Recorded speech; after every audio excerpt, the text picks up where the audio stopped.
Welcome to RNS Podcast. My name is Dylan. And I'm Evan. This week, Evan, we're here to talk about Uncut Gems. Yes. Finally. Finally, Uncut Gems. Not that every other Adam Sandler movie we've done this month was not good. You know, they were great, all of them. Yeah, including Jack and Jill. Especially the last one. Yeah. But this is one of the heavy hitters. It is a heavy hitter. One of the heavy You're hitters. right. Mm-hmm. But yeah, thank you for joining us for our final Adam Sandler week of the Adam Sandler month. Mm-hmm. And please leave a like if you enjoy Adam Sandler content. And subscribe if you want more RNS content, just in general. And we're already in the pre-production phase of Sandler-Tember 2. We are. So, and also, starting next week, we are beginning our second Halloween marathon. Yeah, so we made it. And you were saying that you're pretty happy that we made it to our second marathon. Yeah, that's awesome. Yeah, it is pretty awesome, yeah. Because then I'm like, oh yeah, and then we'll get to Sandler-Tember 2 next year as well. And then Halloween 3. Yeah, beautiful, so, yeah. beautiful. Yeah. Should we give them a little tease of what we might be doing for Halloween? No? Or should we? Yeah, whatever you want.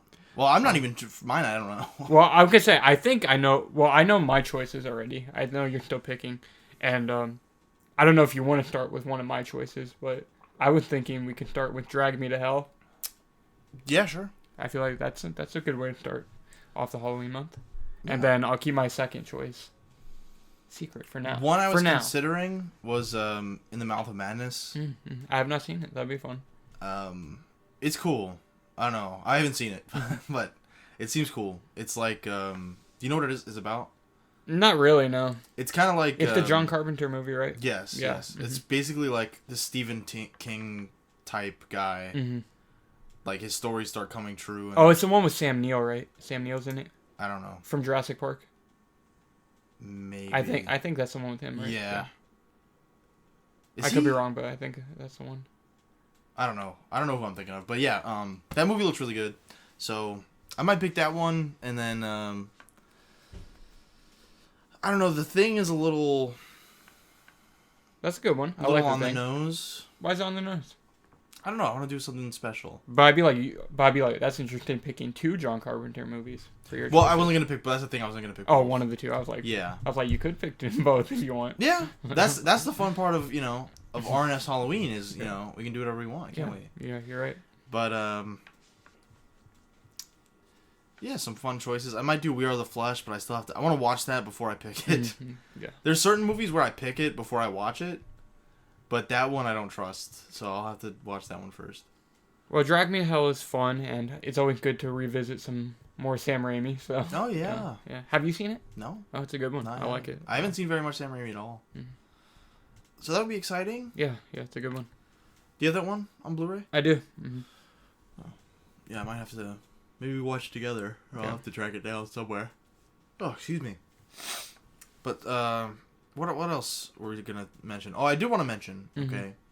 I was very in the spirit. You were for mm-hmm. Sandler-Tember, for Sandler-Tember, and that's never happened before for me for RNS. I don't know about you, but like when we watched Back to the Future, I felt no need to watch Back to the Future 2. Yeah. Like mm-hmm. when we did Battle Royale, I felt no need to etc. Mm-hmm. and so forth. I get what you mean. Yeah.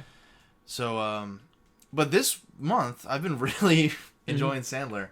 The first movie I tried to watch was Hubie Halloween. Could not get past 15 minutes in. It was very bad. I actually don't think it was, it wasn't really Sandler. It's kind of the writing at a certain point.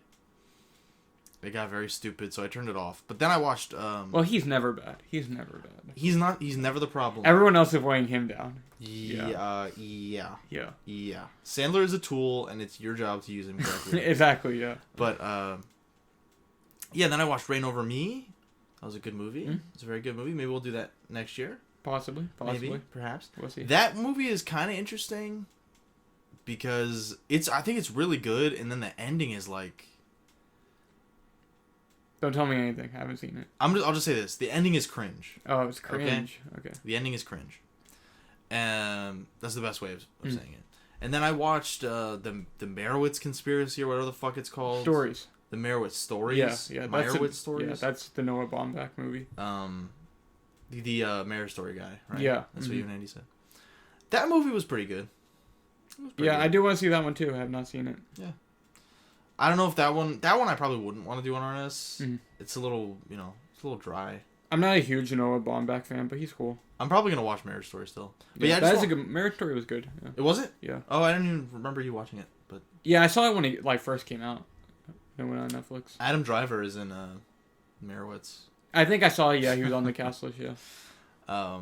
Very briefly, he plays a pretty funny role that you don't really see from him very often. Yeah. Well, it's weird. Before like, he kind of blew up, if you will. Yeah. He was in like a lot of comedies. Was he? Yeah. He was in like comedies similar to that. You know what I mean? Oh yeah, like the kind of indie comedy kind of thing. Yeah, that is interesting. And he was also one of his first big roles was that show Girls. The Lena Girls. Yeah, the Lena Dunham show, and that's kind of in that vein also. You know what I mean? So that's kind of what he was doing before his dramatic work. It reminds me of that terrible movie we saw too. Which one? That Alien movie. Dead Don't Die. Is that what it's called? Oh yeah, the Jim Jarmusch one. Yeah, that one went bad. Too. That one went bad. I forgot there was fucking aliens in it. Until you said that just now, I was like, I think of it as an alien movie, even though it's kind of a zombie movie. Yeah, and I really like Jim Jarmusch, but that movie went shit bad. God damn, yeah. No. We're back. I do apologize. We're doing lovely housework today. Just had to sort that out. But yeah, welcome back to Uncut Gems. Uncut Gems. Yeah. Directed by the Safdie brothers. The Safdie brothers GOAT. So I didn't I actually want to mention off the top of it. Yeah. You were kind enough to gift me the Criterion Collection Blu-ray of Uncut Gems. Yes. Which was very kind of you. No problem. Was it not? I think so. Yeah. I think it was. Thank you, for real. And that was my first Criterion Collection anything. Yeah. I think you have a few, don't you? Mm-hmm. I have a decent amount. Yeah, so if you don't know also, the Criterion Collection, which I'm sure all of our viewers have an extensive Criterion Collection. Oh, of course. Display. Yeah. But Andy actually does have a few, so. Does he? Yeah. Okay. It was ones I gave to him too. He had the Marriage Story one. I gave him that. And Andy's our only viewer. And he has the Scorsese shorts one. I gave him that one too. Yeah. Interesting. It's like Scorsese short films before he was doing the feature length. I didn't really know he did short films. That's interesting, but yeah, if you don't know, they're just fancy Blu-ray releases, right? With like some extra special features. They pay extra special attention to the quality, yeah, like the sound and yeah. They release a lot of like older movies, foreign movies, things like that. They do a lot. They do a lot of newer ones too. Recently, like a lot of like the acclaimed Netflix movies, they've been getting like the physical rights to do. That's cool. Yeah. And they do restorations and whatnot. And they always look really good. They're like, that's what I was gonna say. They're like the top of the top, like Blu-rays and 4Ks now. They do 4K now as well. So okay. Yeah. Well, I'm not super into physical media, but I know you and Kevin, right? Isn't Kevin into? Yeah. He's into physical media a lot. Yeah. And then of course Joey. And of course Joey. Yeah. So you guys kind of introduced me to that stuff. So I figure there must be some Dylans out there that don't know what the fuck we're talking about. So. But yeah, it's awesome. It has like a lot of special features. It has. I like the booklet it comes with where it's like the jewelry catalog. I like that they do that because they do they do that often? Yeah, they always have like essays written by like critics or scholars or not the essays, like the Pink Flamingos. We watched the Criterion Collection. It came with a barf bag. Yeah, do they do gimmick stuff like that a lot? Yeah, they. I like that. Yeah, they're always like really nice. Like they would come with like a little extra. Yeah, a little extra. That's awesome. I like that a lot. Some of them are more bare than others, but no. Yeah. But yeah, I did watch the making of the documentary, which is kind of just fluff, but it was alright. It was cool. And it was cool seeing the Safdie brothers because I didn't remember. I know you told me he was in Licorice Pizza, but I didn't really. When we saw it, you told me he was in Licorice Pizza, and I was like, all right, I'll just take your word for it. Yeah. But then like watching it now, I was like, oh shit, he was in Licorice Pizza. Yeah. Good old Benny. Good old Benny. Josh and Benny. So he was good in that. Yeah. You know? I wanted to mention, I actually do quite like the Safdie brothers. I've seen all their movies except the documentary. They did a documentary on Lenny Cook. I haven't seen that. But besides that, yeah, I've seen all their movies. Good Time with Great. That's the one with Robert Pattinson. You should see that. I think you would like it. Uncut Gems, of course. Daddy Longlegs, The Pleasure of Being Robbed. All pretty good movies. Yeah, The Pleasure of Being Robbed caught my attention. Is that a short film or a movie? No, it's a movie. It's a movie. Daddy Longlegs is also on the Criterion Collection. Huh. Yeah, I do like that one too. I'll definitely have to check out some more of their work, Evan. Yeah, because Uncut Gems is a masterpiece. Oh, and also I mentioned this in another episode. An earlier one. I think it was the kids episode, maybe, or no, it was before we did kids. But Heaven Knows What. That's another one from them. That's also quite good. Yeah. So yeah, I really like their work a lot. Well, thank you, Safdie brothers. Thank you, Safdie brothers. Yeah. But yeah, there's quite an amount of stuff on there, Evan. I looked through it. Mm-hmm. They have like the Goldman short. Oh yeah, Goldman, yeah, I have Silverman seen short. that. I saw that. Like it was like right before the Oscars. After Uncut Gems came out. That's around the time I saw it. I saw it online. But I didn't even realize it was on. Yeah, it's on there. It was on there. They have they put the trailer for Uncut Gems on there. They put the trailer for like their next movie on there. Their next movie. Or their previous movie or something. I don't fucking know. I'm like, we don't even know what their there's next a secret movie is Adam yet. Sandler sequel trailer in there. I don't know. Yeah, it just had a good amount of stuff. I did not get a chance. I think I have the wrong HDMI cord.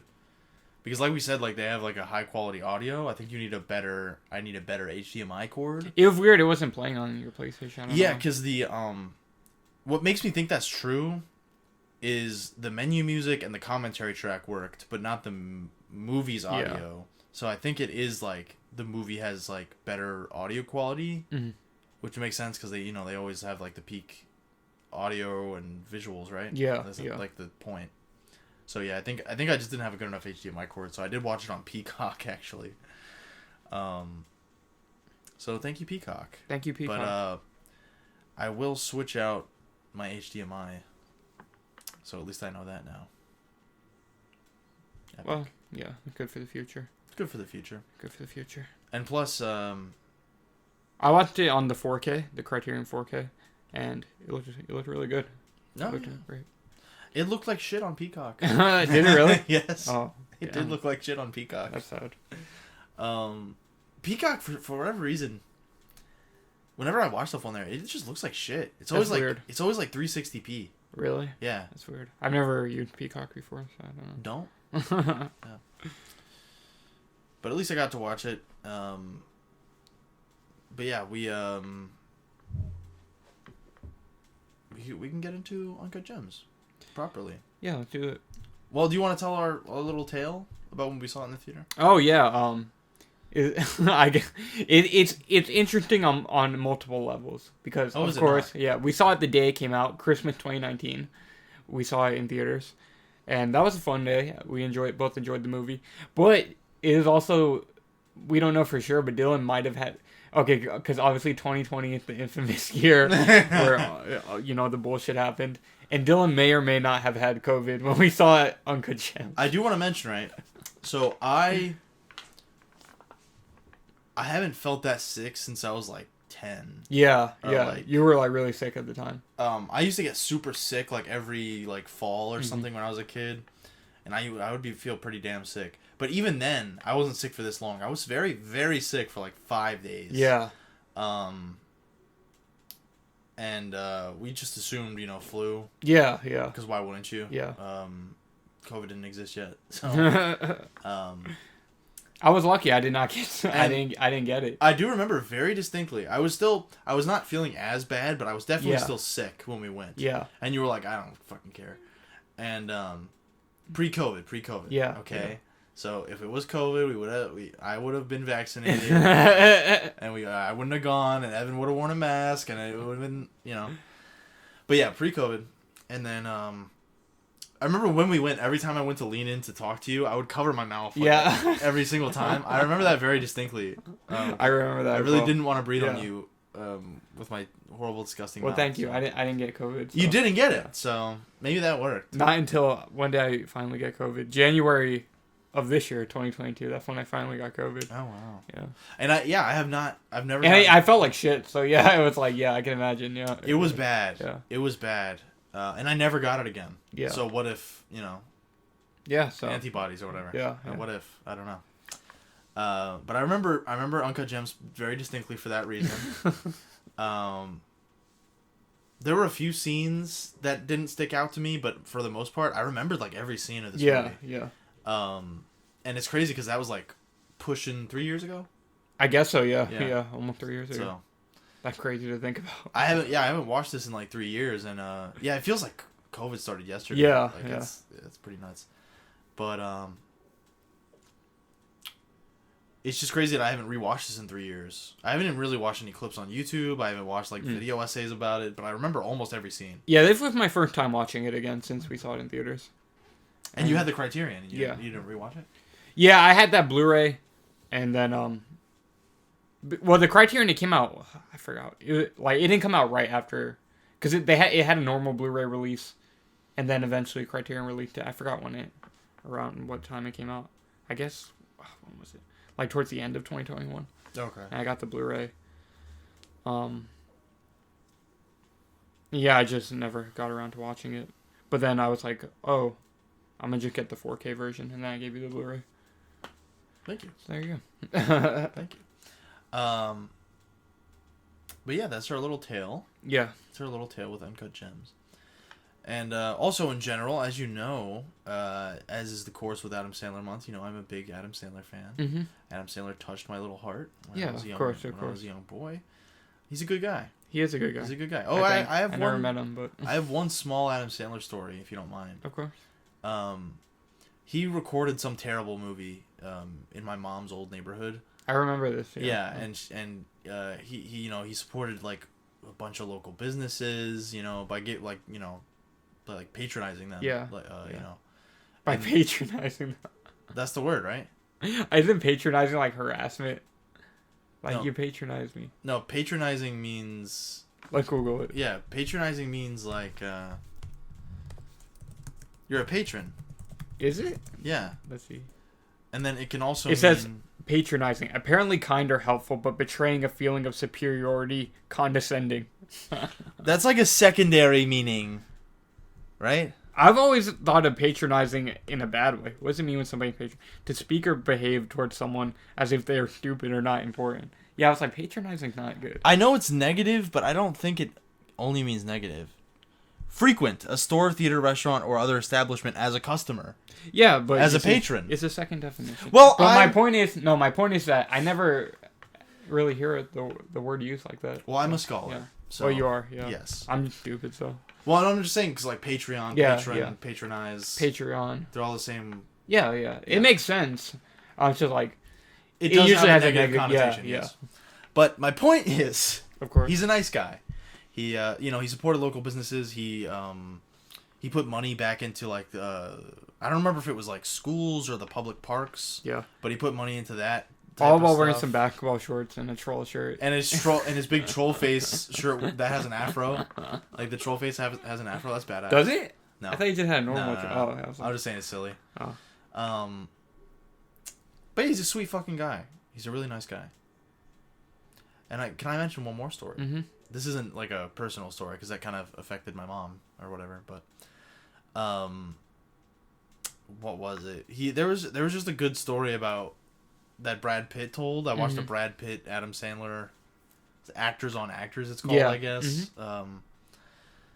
But he just told a story about like some professor was like, "You're never gonna be an actor. Like you suck. Like." You said to Adam Sandler? Yeah. Like, the professor, Adam Sandler's, like, acting teacher, was like... He had an acting teacher? Yeah. I'm genuinely... I thought he was just a comedian, and then he went into acting. No, he went to, like, a... He's classically trained. Yes! Yes! That's kind of bad. That means he just chooses to be in, like, you know what I mean? Because clearly he can act. Yeah. You know he can.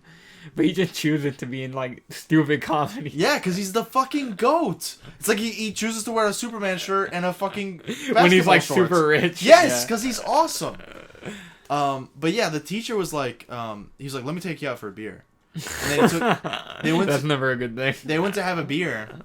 And he was like, look, man, like, you're not gonna... He wasn't that mean about it, like I was saying, the way I put it before. Yeah. But yeah, he's like, It's like how rappers be like, my teacher told me I wouldn't be shit. It's like, really? A teacher said that to you? He's like, you're never gonna make it. And then... So Brad Pitt, by the way, was telling the story, not Adam. That's important to remember. Because it makes Adam look good. Wait, Brad Pitt was telling Adam, like... his own story. Like Adam's like did this not happen to me? He was kind of like, let me share this to the audience. Oh, okay. I think it's like, Adam, listen to this story about your life. I was like, no, but he was like, oh, I heard this from a mutual friend of ours or something like that. But yeah, so the years later, like it was like the peak of his career, Adam Sandler's career, and he sees the teacher again in a bar. And he said, "Fuck you." And then he goes up to the teacher and he's like, oh, this is like my Rob Schneider, like he was like he was with his entourage. Yeah, he was with his terrible entourage, the Nightmare Blunt rotation, David Spade and Rob Schneider and shit. And then instead of like rubbing it in his face or anything, he was like, "Oh yeah, this is like the only like pats him on the back. He's like, these are the only teacher that ever bought me a beer." And he didn't mention the mean thing or that he said he'll never make it and shit. So I don't know. Adam Sandler is a sweet fucking guy. Yeah, whenever I see interviews with him, he always seems like really nice. He seems kind of like shy. Yeah. I don't know if you feel that way. Like not shy. Maybe shy is not the right word. Introverted, I guess. I know what you mean for sure. Yeah. I feel like maybe it's just I don't know. He's just like. He just wants to drink with his friends and go to Maui and shit. Yeah, like, he doesn't want to be famous. Yeah, yeah. He seems to have very little interest in fame. Yeah, which I think is pretty badass. Yeah, like he literally just wants to wear fucking like sweatpants and walk around. Yeah, you're correct. Yeah. But yeah, there's a little background on Adam for our special fourth entry into Sandler-Tember. Yeah. I actually did want to watch more Adam Sandler movies also. I was like, oh, there were some other ones I wanted to watch. But I didn't watch them intentionally because I was like, I want to save them for future Sandler-Tembers. Save them for Sandler-Tember 2. Yeah. 2, 3, 4, 5. 6, 7, 8, 9, yeah. 10. Yeah, exactly. 11, 12, 13, 14, 15, 16. So for the rest of my life, I'm only going to be watching Adam Sandler movies in September. Oh, okay. Well, yeah, I was thinking I don't mind watching... If you really want to do whatever movie, I don't mind watching it again next year. Well, I told you my dream lineup for next year. Yeah. Do you want to share it? With the class? Yeah. This isn't what we're gonna do. I'm just saying, like, we're gonna curate based on me and Dylan's opinions, opinions of other people. There will be a Criterion-esque curation of the films. So my 4, if I could pick, would probably be Billy Madison, Mr. Deeds, Pixels. And Punch Drunk Love. So for me, I would probably keep Punch Drunk Love. I probably wouldn't do the other ones, to be honest. I think it would be a cool idea to do either Hubie Halloween or Hotel Transylvania on the last month, so we can transition into Halloween and have like 4 Halloween episodes. 5 Halloween episodes. Or 5, yes. Like, that would be kind of fun. But... I would like to do... I think either Mr. Deeds or Billy Madison. You said both, right? Yeah. I think one or the other. Billy Meads... Fucking... You get it. And then Reign Over Me, maybe. Reign Over Me was pretty good. I think we can have a good conversation about that one. Punch Drunk Love, and then maybe a terrible one. Yeah. I think the only one we're definitely sure we're doing next year is Punch Drunk Love, right? Because we distinctly did not do that. Yeah. Because we were like, oh, we're doing Uncut Gems, so we'll save his other, like, super critically acclaimed movie for next year. Well, you wanted to do that. Oh, well, yeah. But it made more sense to me, I think, have a little, like... We did have, like... Diversify it. We did have a really good amount of variety. That's what I mean, yeah. Because we did, in my opinion, a good comedy from my childhood that I'm very familiar with. A comedy that is good that I never saw. Little Nicky. Yeah. And kind of like cult. It's like a cult classic. A little culty. Yeah. And then a terrible movie. Yeah. Of course. And then a great drama. Yeah. That's exactly why I didn't want to do Punch Drunk Love this year, because I was like, I just wanted to have the variety. It is a good variety. I think we had this month. So maybe we'll try and pick like a similar. Yeah. Amount of stuff. Mr. Deeds. Mr. Deeds. No, I can't wait. I can't wait for Sandler-Tember 2. But yeah, so I think you're all caught up on our wacky RNS. Yeah, stuff. we started about Uncut Gems, and then we just got back into talking about Adam Sandler in general. But well, he deserves it. Yeah, he does deserve it. He certainly does. Do you want to give a brief synopsis of Uncut Gems? I tell you what, Evan, I would love to. Yeah. So, Uncut Gems is about Howard Ratner. Okay. Scholars in 100 years will realize that Ratner is drawing a comparison between him and a rat, right? Do you think so? I guess. I was like, do you think it's... Maybe. Maybe. But yeah, it's about Howard Ratner. He is a jeweler in New York. He is a jeweler, yeah. Okay. He is very funny and cool and rich. Oh, yeah. No, I don't really think he is rich. I think he's broke. He's kind of rich. You know, like, I have more to say about this, so I'm going to save it. Well, Because it's kind of like he lives beyond his means, but he's rich. I don't know if he is rich or not. I don't think he is. He is. He is. I genuinely don't think he is. He owns like 2 houses. Well, he has an apartment and a house. Yeah, nice apartment. But it doesn't necessarily mean he's rich. He is rich. He could have been at one point. Because he can't pay off in debt. He has no money to pay off Well, the debt. I think it's obvious that... Well, we're getting into the movie already. And Exactly. We're not done with the synopsis. But no, this was something I was actually thinking about in the movie. I have more to say about it, so continue. Well, anyways. let's just do the synopsis. But I think we disagree about this. Yeah. But it's not really an important factor. Anyways. The point is, okay, he's a jeweler. Mm-hmm. And he has a lot of balls in the air, Evan. Yeah. He has a lot of balls in the air. He's a scammer. He's a schemer. Mm-hmm. And he's looking for new ways to make money always. He's always blowing his money on gambling. Big gambler. He...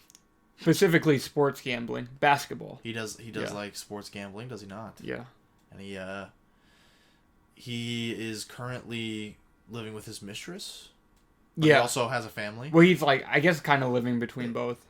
Yeah. Yeah. But it seems like he mostly lives at the apartment. I'm not sure. I guess. Yeah, I guess. I don't know.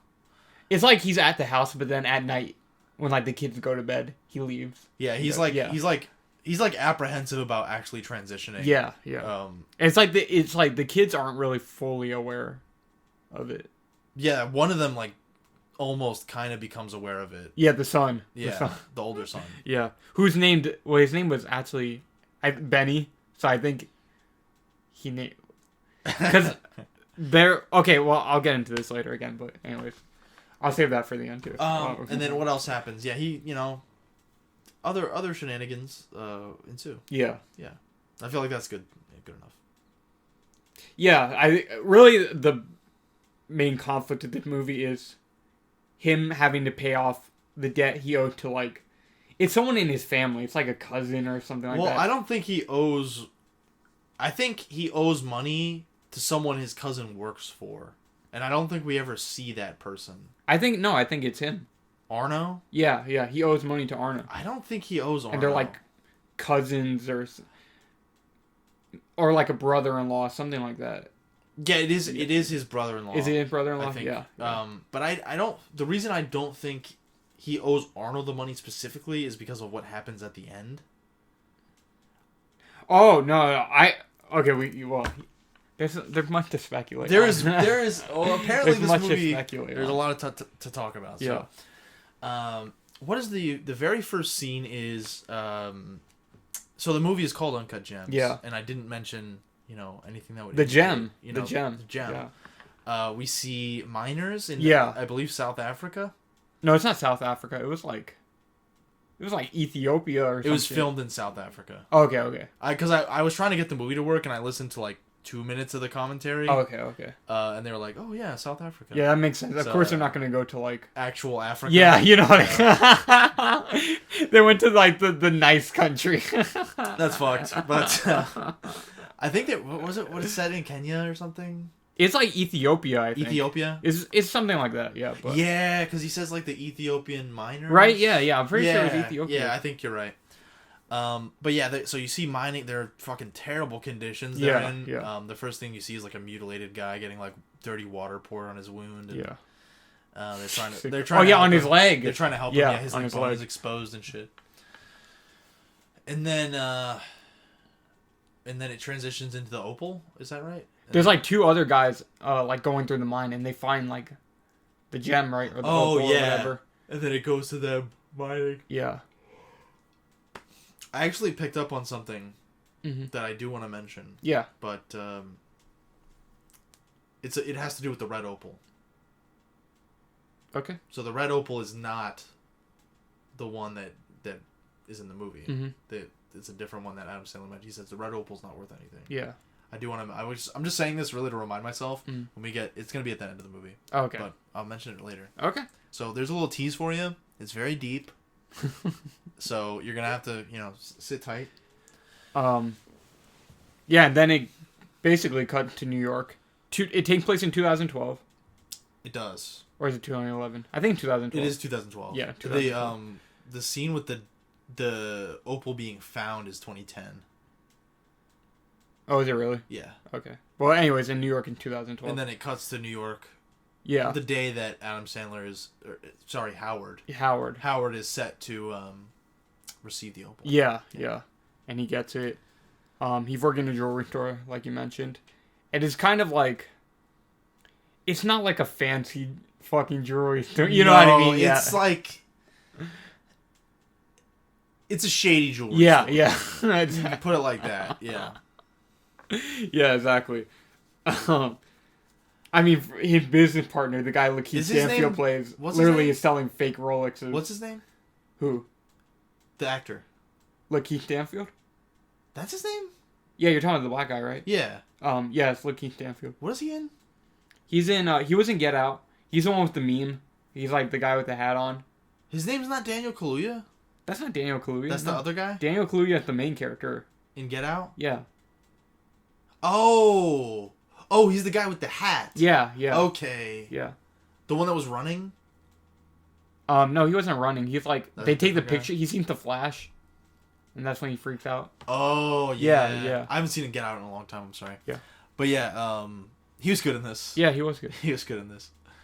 But yeah, I was saying, like, he literally sells fake Rolexes. Yeah. And Howard kind of fucks him over because he's like using the fake Rolexes to like scam other people out of things. Dude, it's crazy because Howard... So they're both extremely shady. Yeah. Howard fucks over everyone he meets. It is nuts. Yeah, it is. Like, anyone below him and above him. He's trying to fuck anyone. It's crazy. Yeah, he'd do anything just to get what he wants. Yes. He's a schemer, like Dylan mentioned. He's a schemer. He's a scammer. This is like it's like a sequel to Ed, Edd n Eddy. This is like Eddie when he grows up. Yeah, it is. Anything for that jawbreaker, Yeah, and they have like gimmicky type jewelry. Yeah, and, that's pretty funny. It's like, yeah. So he I can't remember his. I really want to remember his name. Let me look it up really quick. The one Lakeith Stanfield plays. But it is a great. I just want to mention what you're looking at real quick. It is a great set. Like the jewelry store, because it just paints such a picture where he's like, it's like, I don't know, he's on like the third floor. It's like this rundown. The door doesn't work. It's this rundown kind of jewelry store. Even though he does have some stuff that's like super valuable. Yeah. Some of it's like super trashy. And it's just a great setup for the. I agree. And his name is Damani. So yeah, Damani. He even says it to him like, nobody can fucking come shop at your jewelry store. He brings like, I think like wannabe rappers and shit like that. Cause you see like rappers, they'll have like the silly chains and shit like that. Like Quavo had like the fucking Aku Aku from Crash Bandicoot. Well, that's chain. badass. Well, you know what I mean, shit like that. Cause like, but it's that gimmicky silly shit. Yeah, like cause like one of the images like iconic. It's not iconic, but you know, it's like one of the images a lot of people see from the movie, the Furby chain. Yeah. Like Adam holding it up. Yeah. And the inside the Criterion, when you pull out out of the slipcover. It's like the outside of it's like the Furby chain. Oh, is it? Yeah, oh, you didn't notice? No, I didn't. Yeah. But anyways. But yeah, shit like that. So Damani, they're like business partners in that way, and he brings him the customers. Yeah, I think his main job is to bring him customers. Yeah. But he's also like, Adam Sandler like pushes him to like sell the fake Rolexes. Well, Damani wants Adam to sell the fake Rolexes, and he doesn't. He just uses it to like scam other people. No, I think remember because that's a big plot point at the end. But he says a bunch of the watches are missing. But I think Adam, I think Adam got him to sell those. Like Adam got them for him. You know what I mean? No. They say this in the movie. He brought Adam the watches. He wanted him to sell them. But the scene where and Adam gives them to people who's like. Cause he's like, oh, you owe me whatever, blah blah. He's no, like, I know, here, take this Rolex. I know. It's a fake fucking Rolex. But I think I think that Adam got them for him because he was like, I don't know, just the way he says, like, don't sell I told you not to push those in my fucking store. You know, remember that part? Yeah, because they're, I thought because they were fake Rolexes, that's why he didn't want to sell them there. But that, like, the reason he felt comfortable trying to sell them in his store is because he got them from Adam, I think. I guess it's possible. It doesn't matter. Yeah, I don't know. But that's just what just what I got from it. Because I feel like Adam... Howard. This movie, it's important that we don't call him Adam. But I think that's something Howard would do, right? Is like, here, sell all these, like, give me like $10,000, and I'll give you all these Rolexes, and you can make back like $100,000. Yeah. And then, he's like, oh yeah, and he does this constantly in the movie where he's like, oh, I'll keep this in my store, I'll keep this in my safe, we're gonna clean it, and then he fucking pawns it. Yeah. So he's like, oh, you pay for these Rolexes, but you can keep them here. Yeah. But then I'll just give them away. I guess it's possible, but what I thought of it was that since he was bringing him the customers, he wanted him to do him, you know, a favor and like, oh, sell these watches I have. You know what I mean? That's what I thought was going on, but I don't know. It ultimately doesn't matter that much, but I read it as like, he's like double fucking Damani over. Is that his name? Yeah, Damani. Yeah. He's like, I feel like he's like double fucking him over. Yeah. By like trying to pawn these shitty watches off on him and also making him like bring him customers. Yeah. Pretty epic. So like I said, there's a lot to there's kind of a lot going on. There is kind of a lot going on. There's a lot to dive into there. But yeah, and then of course the big thing is of course now Damani brings in like, you know, kind of a big time customer. He brings in fucking Kevin Garnett of like the Celtics, right? Celtics, Played for the Celtics, yeah. And I think that was a big reason they said it in 2012 because they wanted it to actually use footage from those specific games that were happening in 2012 and the footage of Kevin Garnett playing them. They talk about this in the documentary. It's really interesting. They say this movie was in production since 2010. Mm-hmm. They were trying I remember Adam Sandler. He mentioned that in some interview I saw with. I think he was on Conan O'Brien, and he said that his agent had gotten the script for it years ago. Yeah, in like 2010. Yeah, it's before they were. So it's like, oh, who the fuck are the? You know what I mean? Yeah, yeah. But then after Good Time, they became pretty big. So it's like, oh, now okay, yeah, give us your script. You know what I understand? It didn't even make it to Adam. Yeah. Back yeah, then. yeah. The agent was like, the agent just like, fuck you. Yeah.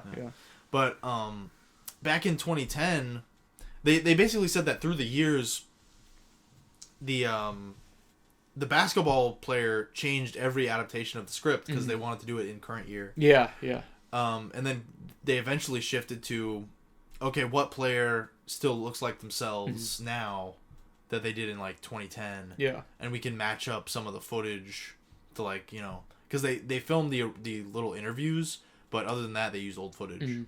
Like the little like post game interviews that I think they'd made original. Yeah. But the footage of him playing was like which I'm sure that saved them a lot of time and money to just be like, okay, let's just figure out what player works in this context. Yeah, but also it's like at the same time it's kind of hard because that means they kind of had to write along to what was actually happening. You know what I mean? It's like they can't make it up. Yeah, that makes sense. You know it's not even it's not even just the footage. The timeline actually works, and they chose games that actually did take place in New York. Yeah. And or right outside New York. Someone, because they basically wanted to pick a player that could be going to meet Adam a couple times through the course of the movie, like feasibly, like in that area. And they also they picked like those games actually happened in that order. So he had a great game, a shit game, and then a great game in real life. Yeah, yeah. And then they kind of matched it up with what was going on with the gem. Exactly. So, yeah, okay, like we were saying, Damani brings Kevin Garnett there. KG, that's what they call him. KJ. Not Kyle Gass. Kevin Garnett. Sadly. That would have been funny. Sadly, right? Not Kyle Gass. Yeah, he's like, another big basketball fan. Jack Black and Kyle Gass. Are they both? Yeah, big basketball fans. I believe they're fans of the Lakers. But anyways, that's neither here nor there. They bring him in, and of course it's like, you know, he kind of like, he's like, oh, like he looks at the jewelry, but you can tell he's kind of like brushing, like this is like bullshit jewelry, you know? Yeah, yeah. He's like, he kind of knows where he is. Yeah. He's like, you brought me to this. Yeah. But then Adam brings out the fucking opal, and then that's when he becomes like, because I think he looks at it, and you get kind of like, it's kind of funny, like him looking into it. It's like it's like life changing. It's like he sees his future, like the Ark of the Covenant. No, he looks into it, and you look like his like life flashing before his eyes. It's crazy, and it's like you never like really know for sure. But it's like, was Howard planning this? No, it's like I don't know. I don't think so at all. No, I think like what was he planning? Oh, he always wanted to auction. Yeah, the gem. But it's like Kevin sees it, he's like, I gotta have it. Like, he feels like it's gonna, like, bring him good luck at the game. And it does, ultimately. Whether it's, like, literal or, like, a mental thing. I feel like it's a mental thing. I think this is really clever. Because in any other movie, this would be, like, a cliche. Yeah. Where it's like, he's the fucking main character. Like, Kevin Garnett's the main character. Yeah. But since this sports movie is happening, like, in the background. Yeah. And we're focusing on someone betting on it. The fact that cliche kind of like, oh, I don't have my lucky charm, and then I lose, and then I get it back, and I win big. The fact that that's happening in the background to this drama is so good. It really is. Yeah. I didn't even really think about that. Because you're right, that's almost like a movie of its own. Yeah, like in the background, there's like a sports movie going on. And then it's used to kind of play up the actual narrative, like the main narrative, which is, very And interesting. it's completely juxtaposed. Well, just in general, this movie... You know, of course, people say this, but it's like there's just so much going on in this movie. There's and a like, lot. yeah, and there's a few scenes where it's like it's literally like anxiety inducing because there's so much shit happening all at once, and you can see even Howard can't handle it. But there's one specific scene which I'll mention in a little bit. But yeah, so KG borrows the ring, not the ring. He borrows the stone, and in return, he lets Howard hold on to his ring, kind of as like a promise to give him back. That's one thing I liked is. There's a certain way that people take control of social situations. And I feel like the way that there's a certain way that they come in and Kevin Garnett's like kind of very assertive when he's like, yeah, just hand me the gem. Yeah. Like just hand me the gem. And then the way like I don't know, I have some respect for Howard for the way he handles situations like that. Because it's like he's like, well, give me the ring. Yeah. I don't know, it's just like That alone, like you were talking about the whole movie, that alone is a very charged moment, I feel like. Yeah. Because it's like he thinks this rock is going to save his life. Yeah. And it's like, this dude is just like, yeah, let me just hold it. Yeah. And then, of course, all the extra stuff happens with the gem later and stuff. But I don't know, that moment is very charged to me. Yeah. Anyways. Well, yeah, he lets him use the ring. And of course, like you said, Howard he's a fucking piece of shit. So the first thing he does is pawn the ring to get some money to bet on the game. Because okay, I feel like so in that moment he got a feeling like, oh yeah, KG's gonna do well tonight because he's like the stone or whatever. So he pawns the ring, gets some money to bet with it on KG, and he does win. So it's like it really did work out in his favor. He's gonna go back and buy the ring, but of course like. The fucking, like, gangsters who are following him, Arno's men, or if what you say is possible, not Arno's men, they are, like, following him, and they're like, hey, we know you won, so they take they beat the shit out of it. Like, this a little bit later, but, you know, we don't have to talk about every single plot beat, but they kind of, like, because he gets the money, right, from the bet, and then they beat the shit out of him, take the money, right? Do they take the money? Wait, no, do they take... Or he didn't even have it yet. No, he didn't have the money yet. Throughout the whole movie, this is one thing I love about, like, Howard's character. He lies his ass off. No, they canceled the bet.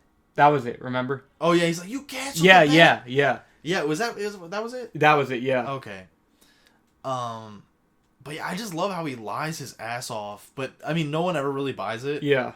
But he just lies his ass off all the time. It's so funny. Because he's always like, that wasn't my money. That was my grandfather's money. That's not my money. This isn't my watch. Why would this be my watch? This is my friend's watch. I don't know. That's really great. Because they take the watch from it. And that's what he says at first. He says, like, no, it's not my watch. It's, like, my friend's watch. And he's like, a second later, he's like, okay, fuck you. You want the watch? Take the fucking watch. Yeah, and then later... He's like, you better take that off the debt. He says that. Yeah, later he calls Arno, and I think there's something... I don't remember exactly, but I think there's something that implies that it's worth like $10,000. And he says how much it's worth, but I don't remember. I think there's something that implies that it's worth less, and then he's like, take $20,000 off the debt. Yeah. But there's something that implies it's like $1,000 watch or something. I don't know, something like that. So I thought that was funny. There's a lot of like little small comedy. Yeah. Like that, where it's like it's not classic Sandler comedy. No. But it's good. Not. It's good. Yeah. I think he does bring that comedy to it. He does. Yeah, they cancel it, but yeah, obviously they didn't take the money because then the movie will probably end. That would be the end of the movie. Yeah, they just canceled the bet, and I feel like they assumed because it's like oh, it's fucking Howard. All he does is blow his money. In their mind, I think they were assuming he's gonna lose. Yeah, there's no way he's gonna win. Yeah. Which, as far as betting goes, like everything is like 50-50. Yeah. More or less. I guess so. Yeah. Yeah. So I don't really blame them for just fucking canceling. Yeah, they just took the little bit of money he got or whatever that they got him from the pawn shop. And of course they beat the shit out of him, throw him in the car at his his daughter's fucking play. I feel like we're missing stuff, are we not? Well, I don't know. I'm just like, dude, we gotta talk about every story beat. Well, I don't know if there's anything interesting that happened between then. Was there? I don't know. I feel like the general thing is like, oh, you take the ring, he places money on it. Yeah. I mean, you get a little bit about his family and whatnot. He has a mistress, like Dylan mentioned at the beginning, Julia Fox, who at the time was very beautiful, but I don't know what's going on with her now. I shouldn't say that. Something is going on though. Someone should help her. But at the time, she was very beautiful. I looked her up last night. Cause I was no, she genuinely does look like. See, this not being mean or misogynist. She genuinely looks like she needs help. Like she does. Yeah. Yeah. Nothing to speak on.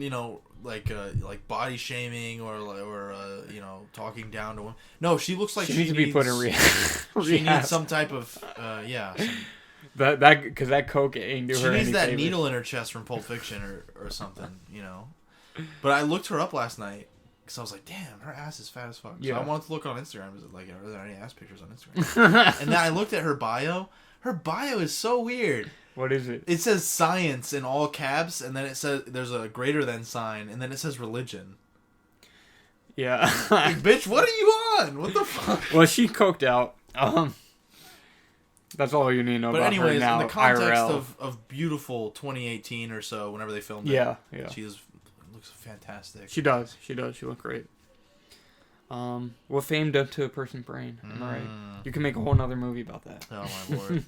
You know what's funny? I was watching the documentary about Julia Fox's character, which is also her name is Julia in the movie as well.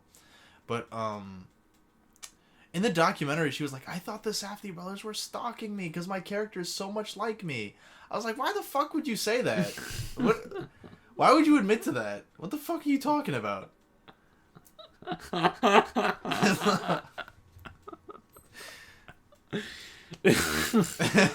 I mean, she is kind of like, I don't hate, like she's pretty nice. No, her character is not. I just like why would you? Like she's a real one for Howard. Oh yeah. Yeah, I mean, like they had some beef, but I do want to talk about that because I feel like she wasn't. I feel like she genuinely wasn't doing what Howard thought she was.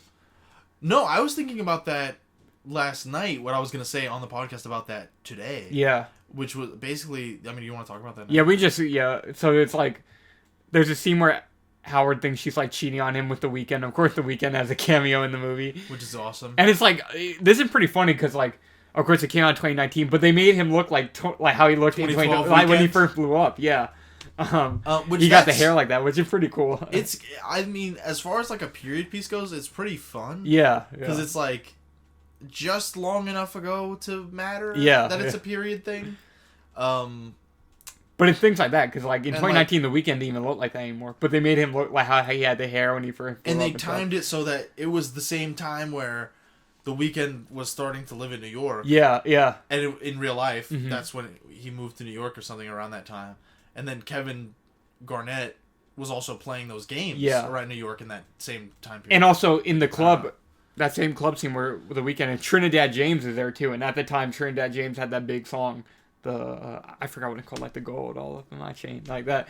Yeah, but he's in that scene also. So yeah, that's pretty interesting. Like it's cool little attention to detail. And I don't know, it's a lot of, like you said, there's a lot going on in this movie. Yeah. But it's just, I know it's neat. Yeah. Some neat stuff too.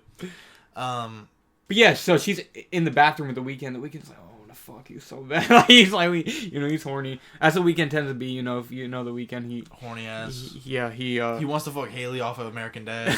He does, yeah. Yeah. He's trying to fuck her, but she's saying, oh, no touching, no touching. She's being flirtatious, but she's not like going that far. But she's trying to sell him something. It's like a quick line of dialogue. And I think it's something from Howard's store that she was trying to sell him.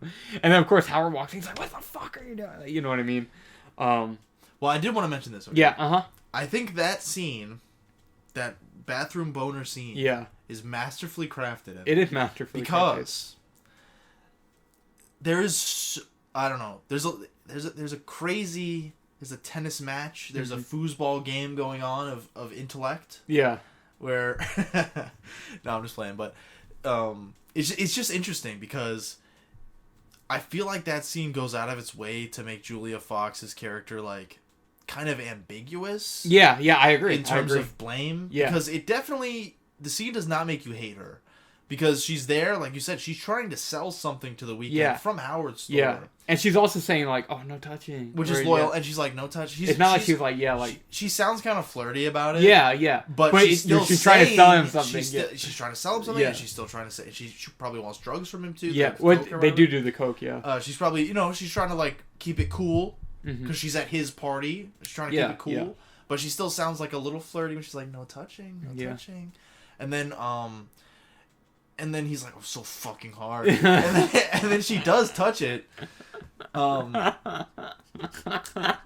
I feel like the scene kind of like goes out of its way to make it very ambiguous. Yeah, for her, yeah. But it puts just enough blame on her for Howard to be kind of justifiably mad. Yeah. But it reins it in enough where you're like, okay, she's not like... She's still loyal to Howard. She's not like a cheating bitch or anything. Yeah. She's like, So I feel like that was really well done.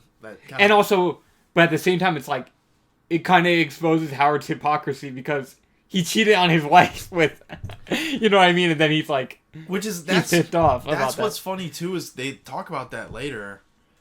What do they say? Because after that, he goes to it's like... I guess it's Passover or something like that. Some Jewish holiday. I think it was Passover. And he's talking to his wife.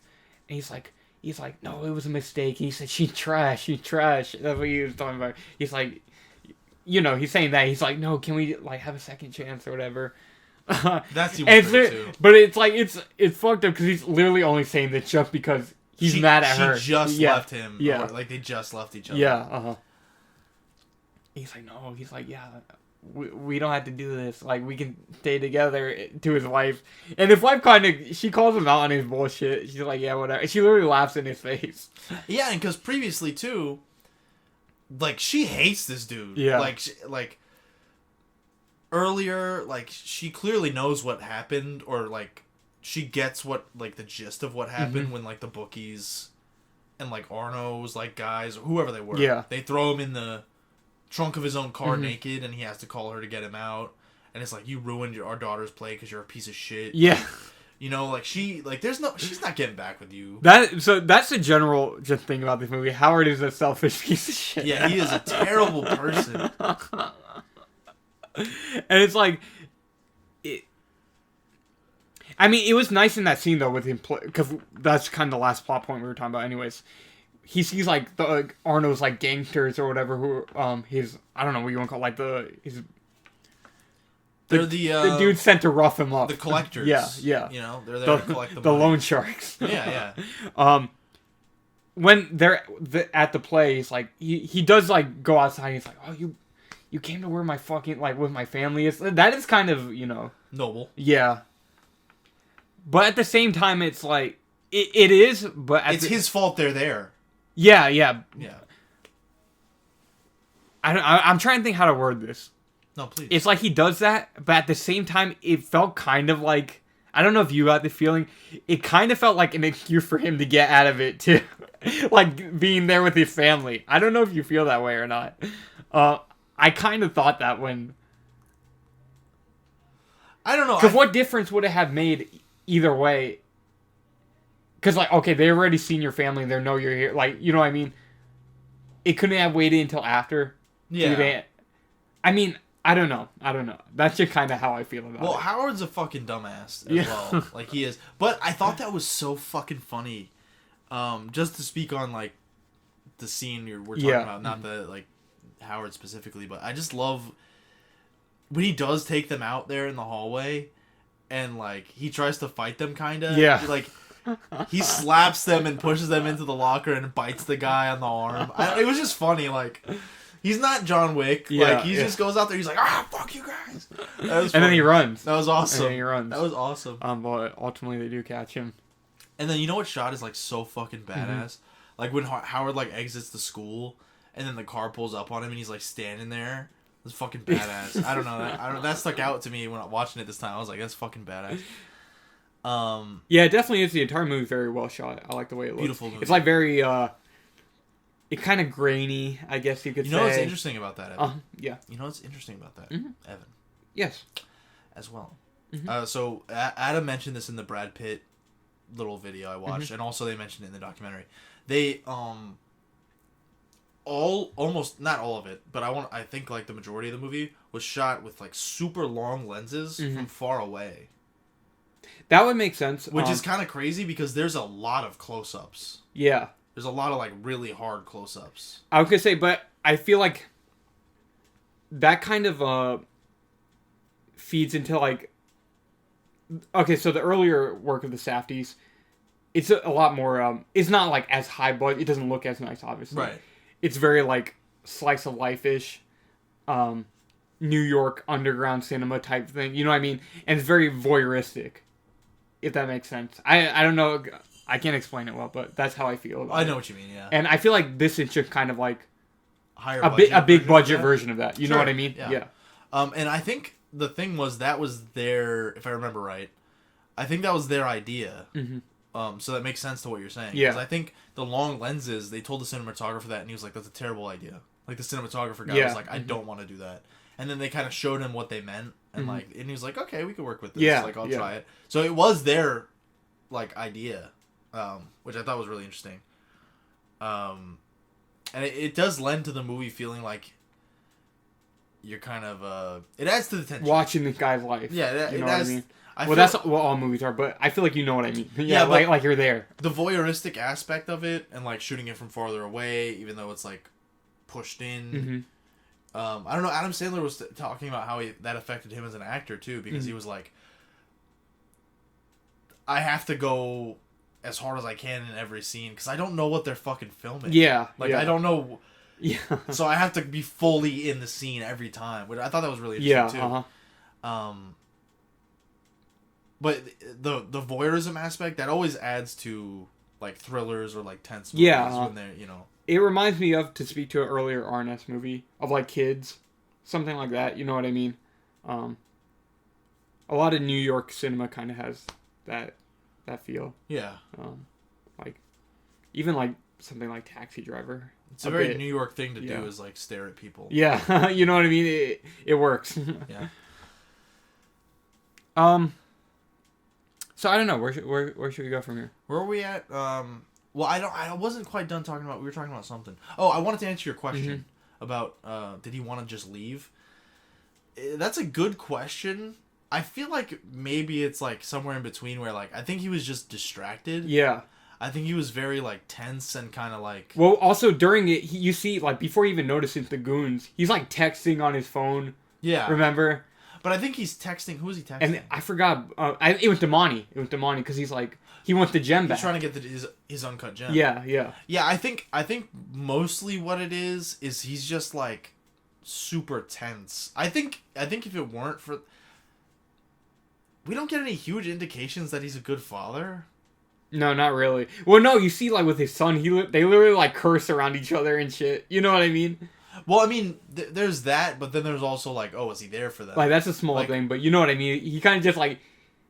I forgot what he says. He's like, watch your sister fucking play or some shit like that. You know what I mean? He says something like there. And this sounds like, later when they are going to parties, I need to take a shit. Like, he just says that. But, you know, it's like small things like that. You know, they paint a larger picture. This is really... I didn't really think about this. But yeah, there's nothing that indicates that he's a good father. Yeah. Because his little son, he has his arm twisted by his wife for him to go say goodnight Yeah, to him. And when he does, he's just watching the basketball game. On his phone. Yeah, Yeah, and while his son's asleep. And then... Or he's not even asleep, he's just laying there, like, looking at him. Staring at him. Yeah. And then, he's disinterested in his daughter's play. And then the only, like, kid he bonds with is the also... middle son. Yeah, the middle son, and he's gambling... Like, the kid is gambling. And he's interested in sports. So he's kind of, like... And he has, we see he has, like, the foul mouth like he does. Like Howard does. Yeah, so he's kind of like, oh, this is the one that's, like, most like me. Yeah. Like, that I rubbed off on the most or whatever. So, like, I like him. Like, in a very, like, selfish kind of way. He's like, oh, look at my Celtics ring. Oh, yeah, he does ring. show him the ring, yeah. So the only time he really bonds with anyone is the one that's, like, kind of selfishly like him. So it's like, he kind of isn't a good father. No, I would say he is not, yeah. No, but... definitely not a good husband. No, well, for sure, obviously. But, I don't know, I feel like I can give him a pass in that one scene, even though we don't see him being a good father. I think he was just super tense, and he was kind of, like, trying to blow off steam by like, being like, hey, fuck you guys! Yeah. Like, and he was just pissed, so... Well, also, later in the movie... At the end, I'm skipping ahead, but who cares? When he has them, like, trapped in his store. Yeah. And he sees, like, the main goon dude, like, calling, like, making a phone call. He thinks that he's, like, sending somebody after his family. So he does, like, he lied to them, though, but he does, you know, warn them. He's like, oh, there's a gas leak. You gotta go to wherever. Yeah, like, he cares enough to not, like, let them die. Yeah, yeah. Or at least, like, takes a precaution in case. Like, yeah. You know. But at the same time, it's like, he created that situation. Exactly. Yeah. It's the same thing we said about the other thing. Like, it's like he creates these situations. Yeah. Yeah, it's the same thing about the goon showing up to the play. But I don't think he hates his kids or his no, his wife. Yeah. I think he's just selfish. He's just a really fucking selfish guy.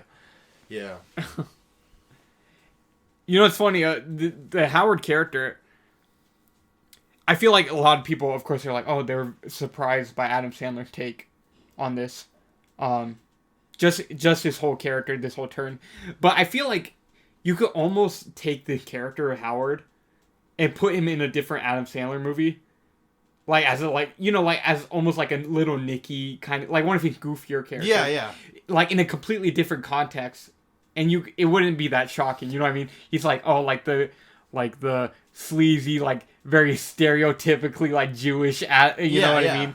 And I feel like the character would work in a different context in one of his, like, generic comedies. You know what I mean? I don't know if you feel that way. No, I agree. Yeah. I think you could put a different version of Howard, like, in a scene in, like, Master of Disguise. Yeah, you know what I mean? And it would play. Yeah, exactly. So it's like, it's really not that crazy of a turn for Adam Sandler. It's just more of the dramatic take on it. Yeah. You know what I mean? But the character himself... Well, the thing is, though, I kind of agree with you, but I also don't think Adam Sandler, he never plays this type. But he's always just a nice guy. But I'm saying, like, occasionally Adam Sandler plays, like, a weird character, like Little Nicky, like we mentioned. So, But I do think it's like a... But it feels more like a cameo. Like, it's like Adam Sandler's in someone else in comedy, and you see him playing this, like... goofy juror or something like that. Yeah, or this could be a character they made up on SNL. Yeah, or something like that. Yeah, you get what I mean, right? Yeah, for sure. So it's like really not like too crazy. Like they've really just a dramatic take on it, I feel like. Yeah, I think it's definitely like there's a comedy to the character. Yeah, exactly. That feels like baked in. Yeah, yeah. But then like it's like dialed back completely. Mm-hmm. But it does feel like a kind of like a comedy character. Even though he's kind of that's why I think Adam Sandler was like kind of perfectly cast. Yes, yeah, I agree. But you know this film is a tragedy, Evan. It is a tragedy in a classical sense. Yeah. Do you know that? It definitely does have a classical tragedy ending. I didn't know the difference between a tragedy and comedy until very recently. Do you know what I'm talking about? It's like a theatrical thing. I mean, like. Literally the theater, not theatrical, like movie theater, like plays. Yeah, I just thought it was interesting. Basically, like a tragedy is like a character that, like, in general, like the highs keep getting higher, and then it crashes down, like like a Greek tragedy. Yeah, yeah. And then a comedy is the opposite, where like the character gets shit on the whole time in the story, and then they have like a happy ending. Yeah. So it's kind of like, yeah, I don't know. I just thought that was kind of interesting. I never knew that before. Yeah. I didn't know really the difference either. So thank you. What more madness ensues though, right? It sure does. He doesn't get his gem back, but again, it's like more of his hypocrisy because he doesn't have fucking KG ring, but he wants his gem back. You know what I mean? Dude, that was so funny. This time watching this, that caught me so off guard. Yeah. Where he finally at a point he finally gets the gem back. Oh, but I did want to mention this. Fucking them not giving the gem back to him and not telling him why and like not like doing anything to help him out felt so real. I don't know why, but that KG wanted that damn opal. gem. Yeah, it helped him out. Well, not even just that, but just like, have you ever had that where someone hangs something over your head and you're just like, why aren't you fucking telling me what's going on? Yeah, of course. Like yeah. that's so like that was so real. That was so good. Yeah. Excuse me. And that was that first happened before even we mentioned the weekend party. He like they go to Philadelphia, right? To get the gem back, and then he isn't able to leave it. He takes a bus back. This is funny when you see Damani again, because Damani takes him, like you said, to Philadelphia where the Celtics are doing their training or whatever. And he goes inside and he leaves Howard hanging, and Howard takes a bus back. And he's like, yeah, you left me to take that bus. That bus was filthy. That bus was disgusting. It's like, Howard thinks he's like too good for shit like that. You know what I mean? Well, he is. Oh yeah, he's a king. Sandler. Yeah. He's a king. No, but that like, there's a lot of great like line reads, I guess. Yeah. I don't know if you call it that, but a lot of great delivery. Yeah, there's not too many scenes with them, but I feel like they have really good chemistry. Him and Damani? Yeah. Oh, yeah. Like, they play off well with it. I feel like, again, in another movie, it could have been like a weird buddy comedy. Yeah, I think, you know what I mean? Because I really do like the scenes with them together a lot. Yeah, it could be like some Get Hard type movie. Exactly, yeah. Will Ferrell and Kevin Hart. Like, they play off each other really well. It's funny. They do. Excuse me. Oh, it's you, sir. But yeah, he leaves him hanging and he ditches Adam. And then he leaves him hanging again because he's like, okay, come to a weekend's party. I'll have the gem. And he still doesn't get it out there. Dude, another part that was so fucking funny is so, okay, they're at the weekend thing and they're supposed to meet there and he's supposed to get the opal. He doesn't have the opal and he just lied again for no reason. Or, I mean, I guess to like keep the opal. I don't know what the fuck his goal is. But fucking... Well, I think it's like KG, he just wants, because, he loves the opal. And then Damani kind of wants to be in, like, good graces. He's trying to kind of be a mediator. He's trying to play both sides. Yeah, exactly. He's like, oh, I'll get it back for you. And he's like, oh, we can... And he doesn't want to, like... Yeah, it's like, oh, you can keep be it one aggressive more day. to his famous basketball friend. You know what I mean? That makes sense. But it does so little of explaining that you kind of get why Howard's so pissed off. Yeah. But that's a good point, though, is like, yeah, there's, like, a middle ground where he's, like, trying to play both sides. Yeah. But yeah, I thought it was so great in that scene where he goes to the weekend little show. It's like a small show in like a dark club, like a small dark club.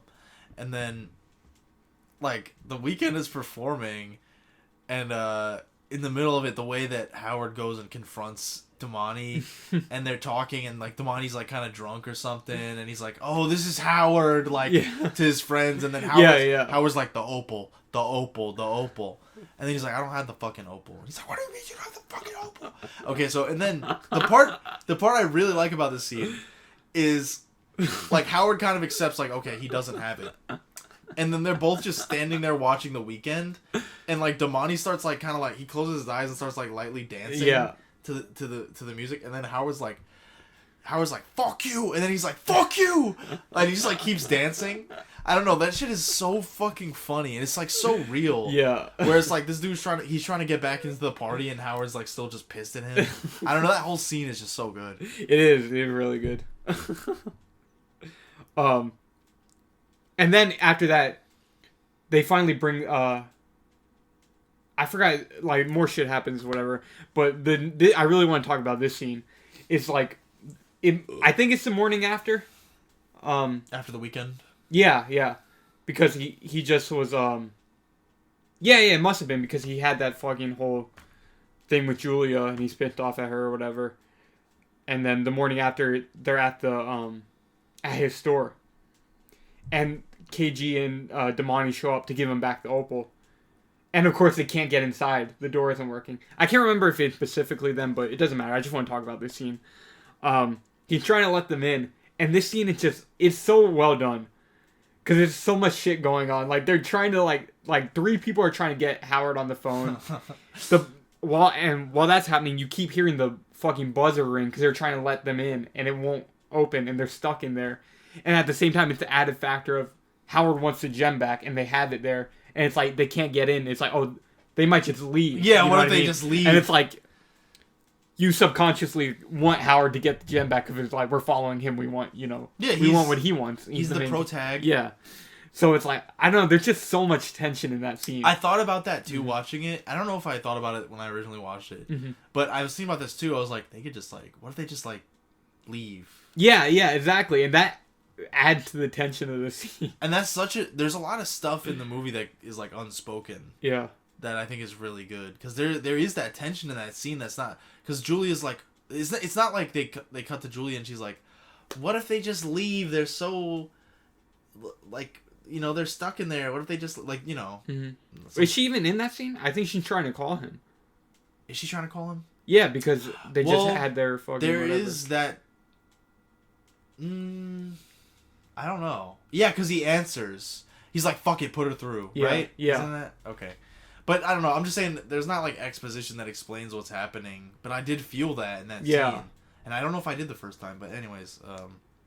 Yeah, I just noticed in that scene, there's just, so much shit going on. And then they finally get him in. And, KG, he's kind of a real one, because Adam didn't have his fucking ring. But he still gives him the stone. He still does give him the opal. But I think he also understands, okay, I had this for longer than I should have, or whatever. I guess so, but your fucking championship ring, that was the trade-off. And then it's like, where's my fucking ring? That is what I did want to mention. The movie is so busy and, so tense that you... Like Howard, you forget about the fucking ring. Yeah, and he completely forgot. Because he forgets about it, I forget about it, and then he's like, where's my ring?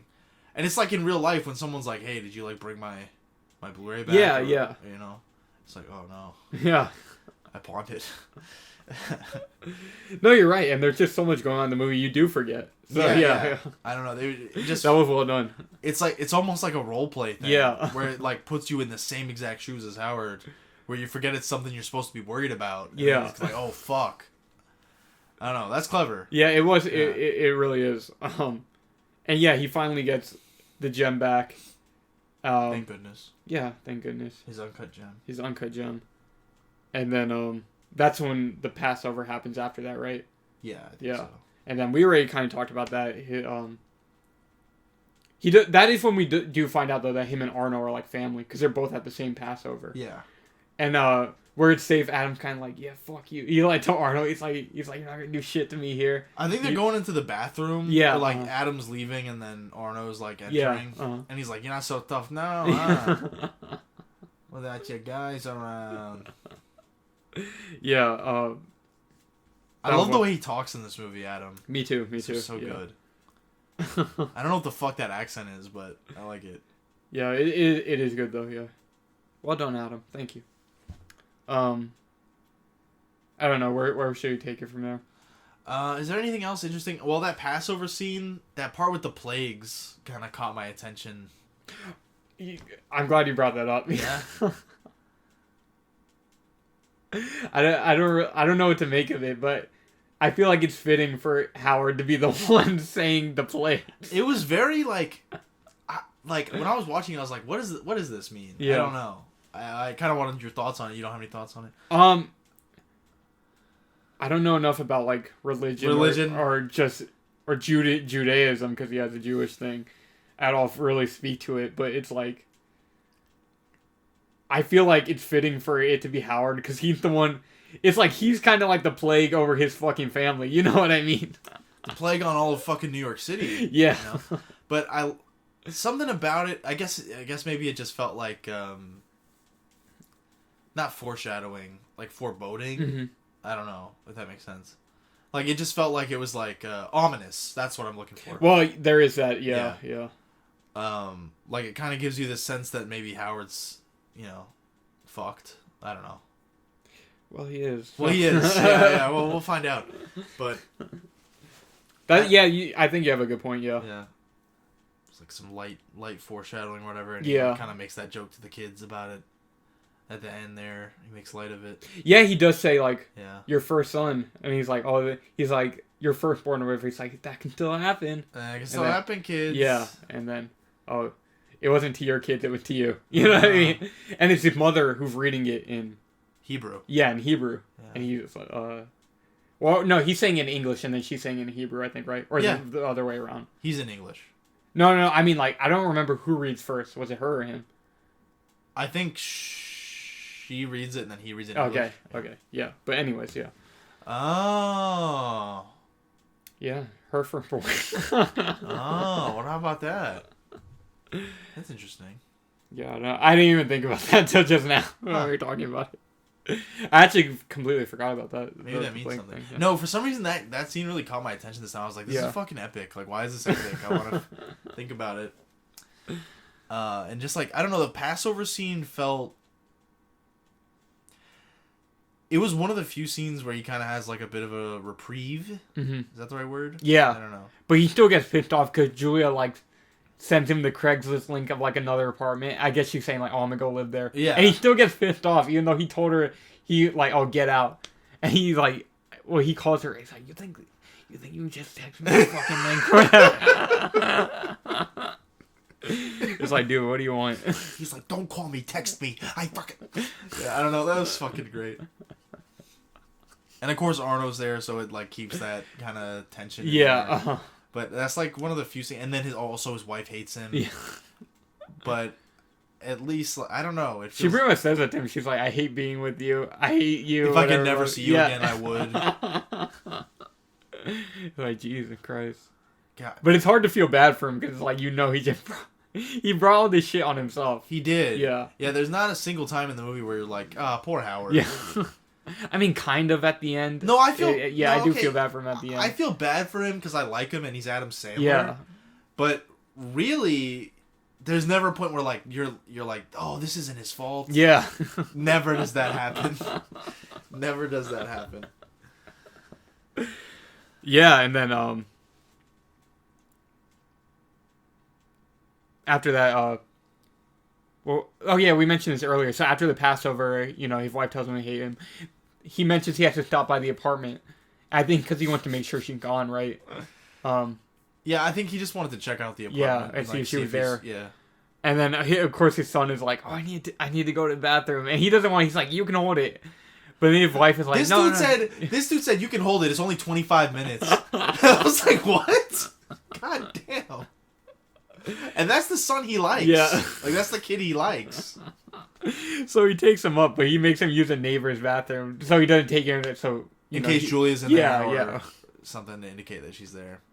So he goes in some random guy's bathroom, but the guy mentioned to the son. Well, I want to mention, we need to backtrack. Yeah. Mm-hmm. Because, I could hear you laughing, because I recalled our first viewing of this film. Mm-hmm. When, because the first door they knock on, they check a different neighbor first. Yeah. Like, hey, can you use the bathroom? And he's like, no. And he closed the door. And then the kid is like, what a dickhead. And I remember you laughed so hard in the first time we watched that. And I just like, I could like hear you laughing when he said that. Yeah, and he's fucking, it's a cameo there. It's, the dad from, Adam Sandler says who he is. The dad from some show, I don't remember. The Day Trippers. No, not the Day Trippers. The name sounds like that though. I've seen this actor before. Was it Good Times? It might have been. It's a show like that. I guess it might have been Good Times. Yeah. Good Times is their movie though. Maybe I'm thinking. No, it's a.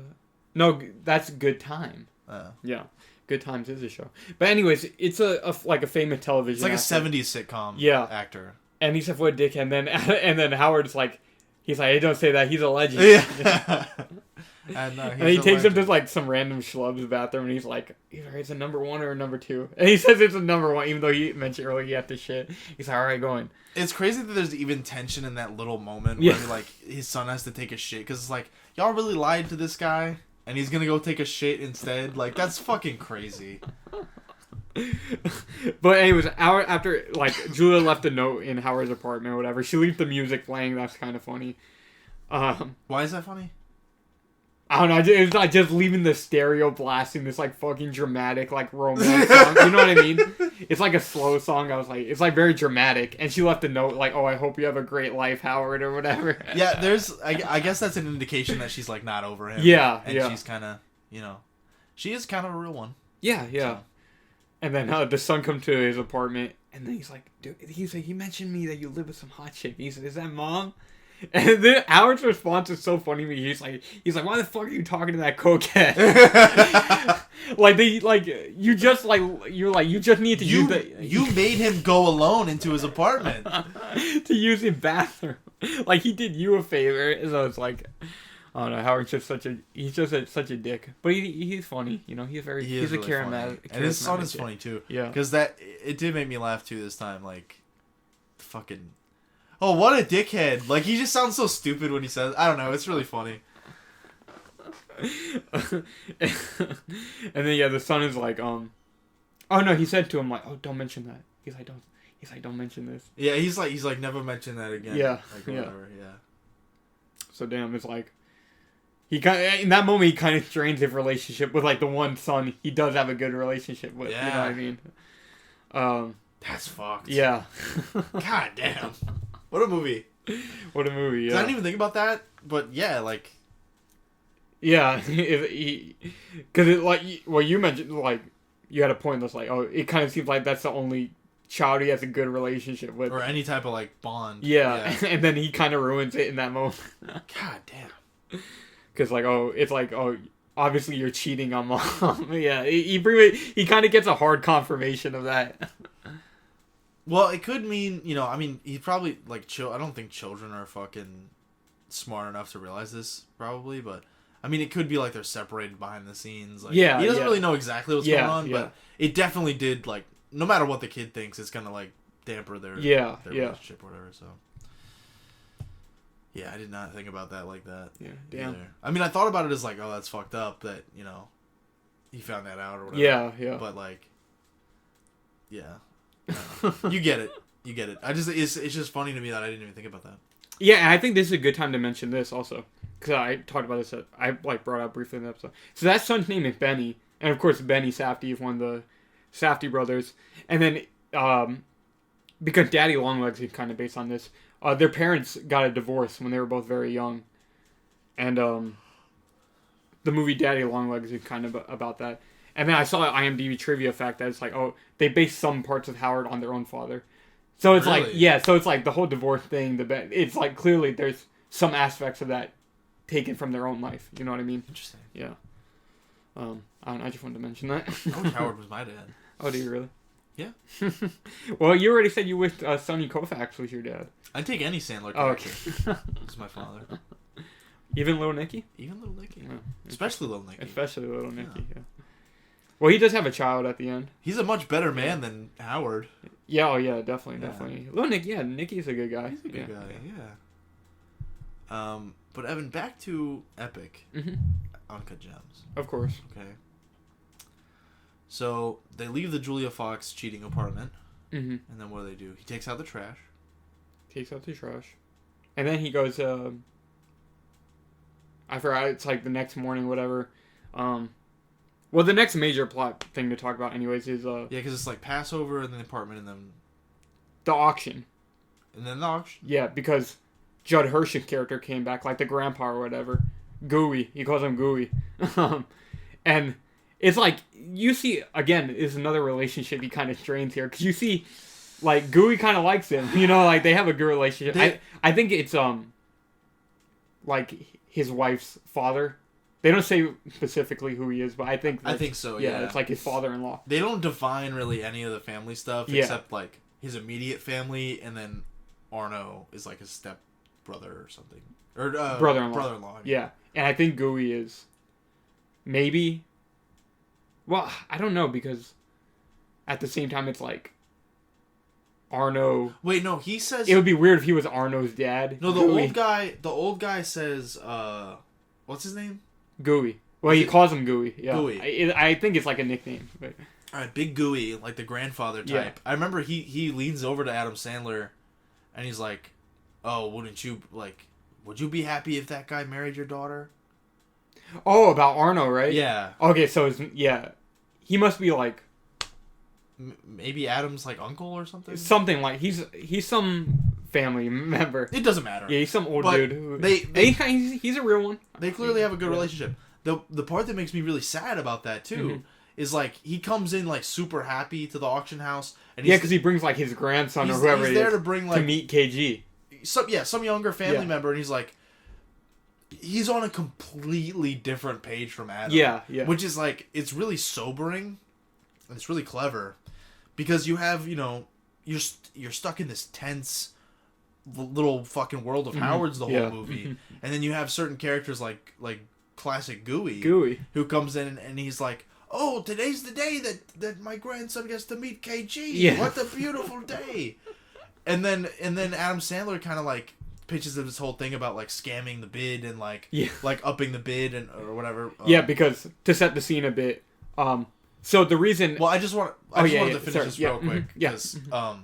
Before we move on, just my point was just the way that the grandfather's demeanor kind of like cuts through the rest of the movie. Yeah.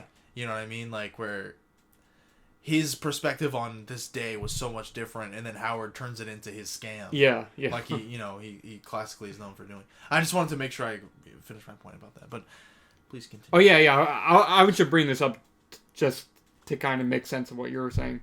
So to set the scene, of course, Howard got the opal to sell it at this auction or whatever. He was thinking he could make like $1 million, but of course he checks the value in like the book, and it's like it says like 150 up to 300,000 at most. Yeah. Because like I forgot what they call it, but it's the same thing when you're like buying a home, and it's like afterwards they like check the value of it. I think what it was is that he got an initial estimate for what it was worth, and then they changed it. Yeah. And it's much lower than. So he was banking on the million. Yeah. And then it's not even $500,000. Not even $500,000. Yes. It was like at most 300,000, but it's like, will it really go up that high? Probably not, and it doesn't, as we see in the movie. Yeah. Nope. And KG of course came to the auction because he wants to buy the fucking gem. So like I said, he goes to Gooey. He's like, "Hey, I need you to get the bid up." He said to at least $250,000, $250,000. That's crazy. Yeah. Oh man, because then when you watch the scene, it's just like, oh my god, this hurts. Because he's like, he has no doubt in his mind. He's like, KG ain't gonna buy it, and he wants to make at least over $250,000 on it. He's like, and he knows it's not really supposed or even really gonna go up that high. So he's like, I need you to get the bid up that high. And he doesn't want to do that. He's like, what if I win? And he's like, that's simple. I'll just give you the money back. That's what Howard says. But it's like, can you really trust this motherfucker to give you your money back? You cannot. So then we watch the scene, and again, it's very tense because the whole time Adam's kind of like looking at Gooey, like trying to tell him what to do to keep getting the bid up. And then what happens is KG stops at 170. And or 180. 190, I think it was. Well, it sells for 190 to Gooey. So I think KG stopped at 180. Oh yeah. Yeah. And yeah. So the auction did not go out how he wants at all. Nobody really wants to accept KG. And then Gooey raises the value. And he has like an advisor there. Yeah. I think it's like his accountant or something like that. Yeah, some type of financial advisor. Should have. Yeah. And basically at like 160, she's like, I remember, at like 160 or so, 160,000. He's like still bidding on it, and then you can tell she's like saying something to him, and he's like, I need it. Like that shit made me laugh. That was funny. Yeah. So like we were saying, this is where he kind of strains another good relationship he had, because you can tell Gooey's like pissed off. I mean, anybody would be fine. Literally almost $200,000 fucking dollars. And he's still really nice to him after. Yeah, because he still gives him the opal. Yeah, and he's like, "Oh, take." If I were him, I would have been like, once you give me my money back, I'll give you the opal. Yeah, I just bought this. Yeah, for sure. But he's like, he's like a nice old man. Yeah, you like trust him, I guess. But he's like, I'll sell it to KG, so I'll give you your money back, and plus the 20% or whatever. Like, I think it's like a service fee or some shit. He said, but you gotta give me some time on that, on the 20%. Yeah, he said you gotta give me 2 weeks. Yeah. Something like that, yeah. Oh my god. And then he's just so nice about it when he's like, take the opal. Yeah, like, yeah. I don't know. Like, god damn. And then it makes me feel so bad. I wanna do a quick count, right? Can we do a quick count of how many people Howard's burned already? Yeah, we can. Because we start the movie, he's already obviously burned his relationship with his wife. Terrible relationship. Well, already, before the movie starts, it's already presumably bad. 2 of his kids. Yeah. The younger one and the girl. The older one. And the youngest son. That's what I'm saying. It's not great. Okay, I could say the middle son, he burns that one, though, too. But then, that's later. Okay, I'm going in chronological order. Oh, okay. Okay, so we start off the movie, it's burned with the wife. Yeah. It's burned with the younger son, presumably. Yeah. Then the daughter. Burned with the daughter. That kind of like... I feel like that's solidified later, but I feel like it's implied that he's already like been a shitty dad to her. Before the movie with Arno, because they are family. Arno, already burned. With Damani, he kind of... Damani, it's a bad relationship. We didn't even talk about the guy that quits. Oh yeah, at the beginning of the movie. jewelry guy, which he does come back later for like 1 second. You see him working at another jewelry store. That was a weird moment. Yeah. That was a weird moment, but and I don't know. I think kind of showing like, oh, he's like doing well without Howard. But it was a weird, it was another moment similar to like when the grandpa comes to the auction house and he's like, oh, we're gonna meet KG, and then fucking Adam Sandler like ruins their day. Yeah. It kind of reminded me of that in a way because he doesn't interact with Howard, but Howard's like, he's dealing with his shit like he always is. Yeah. And he's like on the phone and he's like, I'll get you the money, blah, blah. And then like you see the guy that used to work for him like kind of like working at a normal jewelry store, kind of just like looking down on him. Yeah. And it's kind of like it just further kind of comments on like it's him. Like you're the reason you're like this. Yeah. It's no one else. Yeah. That's kind of what it was a good moment. And Howard basically told him to quit too.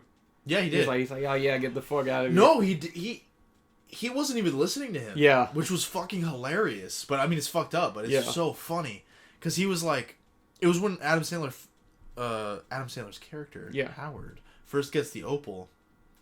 And he's just like staring at it and looking at it. And then like his employee's like going through all these grievances he has. And he's like, I'm going to fucking quit. Like, what the fuck is wrong with you? And then he just looks up at him and he's like, I'm going to come. Yeah. He says, holy fuck. From like the opal. Yeah. And he's literally just not listening to anything he's fucking saying. That part was that was a great scene. Yeah, it is. That was great. So good you mentioned that. So that employee as well. Yeah, we never mentioned him at all. But Damani, because after already by that point he found out that he was like scamming people with his fake watches. Yeah. So he kind of burned that relationship with him. Gooey. And then with the auction. Julia kind of, but of course it comes back around. Julia, no. Yeah. Yeah.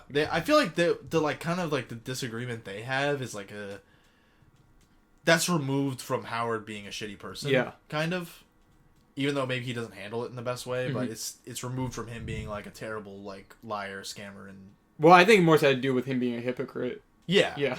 Yeah. It's like it doesn't make him look good, but I'm just saying it's removed from like the kind of. His terrible path of chaos that he brings upon the world. Yeah. But yeah, throughout the course of the movie, he does kind of burn like every bridge. Yeah. He can. The auction people. Yeah, who are even like they're like the lady says who Tilda Swinton voices, by the way. That's Tilda Swinton on the phone. Yeah, the Ann lady on the phone. Oh yeah. Yeah, Tilda Swinton. Huh. But anyways, she's like, you were lucky enough we even let you go in the auction because you came on a Friday night. He was like, you brought an item on a Friday for a Monday morning auction. Yeah, well, she said Friday night. Yeah. For Monday morning, so it's like that makes it even worse. Yeah. But and of course he lies. He's like, yeah, okay, I'll tell her. Like, they're gonna say, oh, the value is wrong, put it up. His lies never work. Yeah. Oh, man. They really never do. They never do. So, yeah, like you say, he's just kind of, he's not good at maintaining these relationships. Yeah, he is not. He does not care. He does not care who he burns. So where were we at? We were around...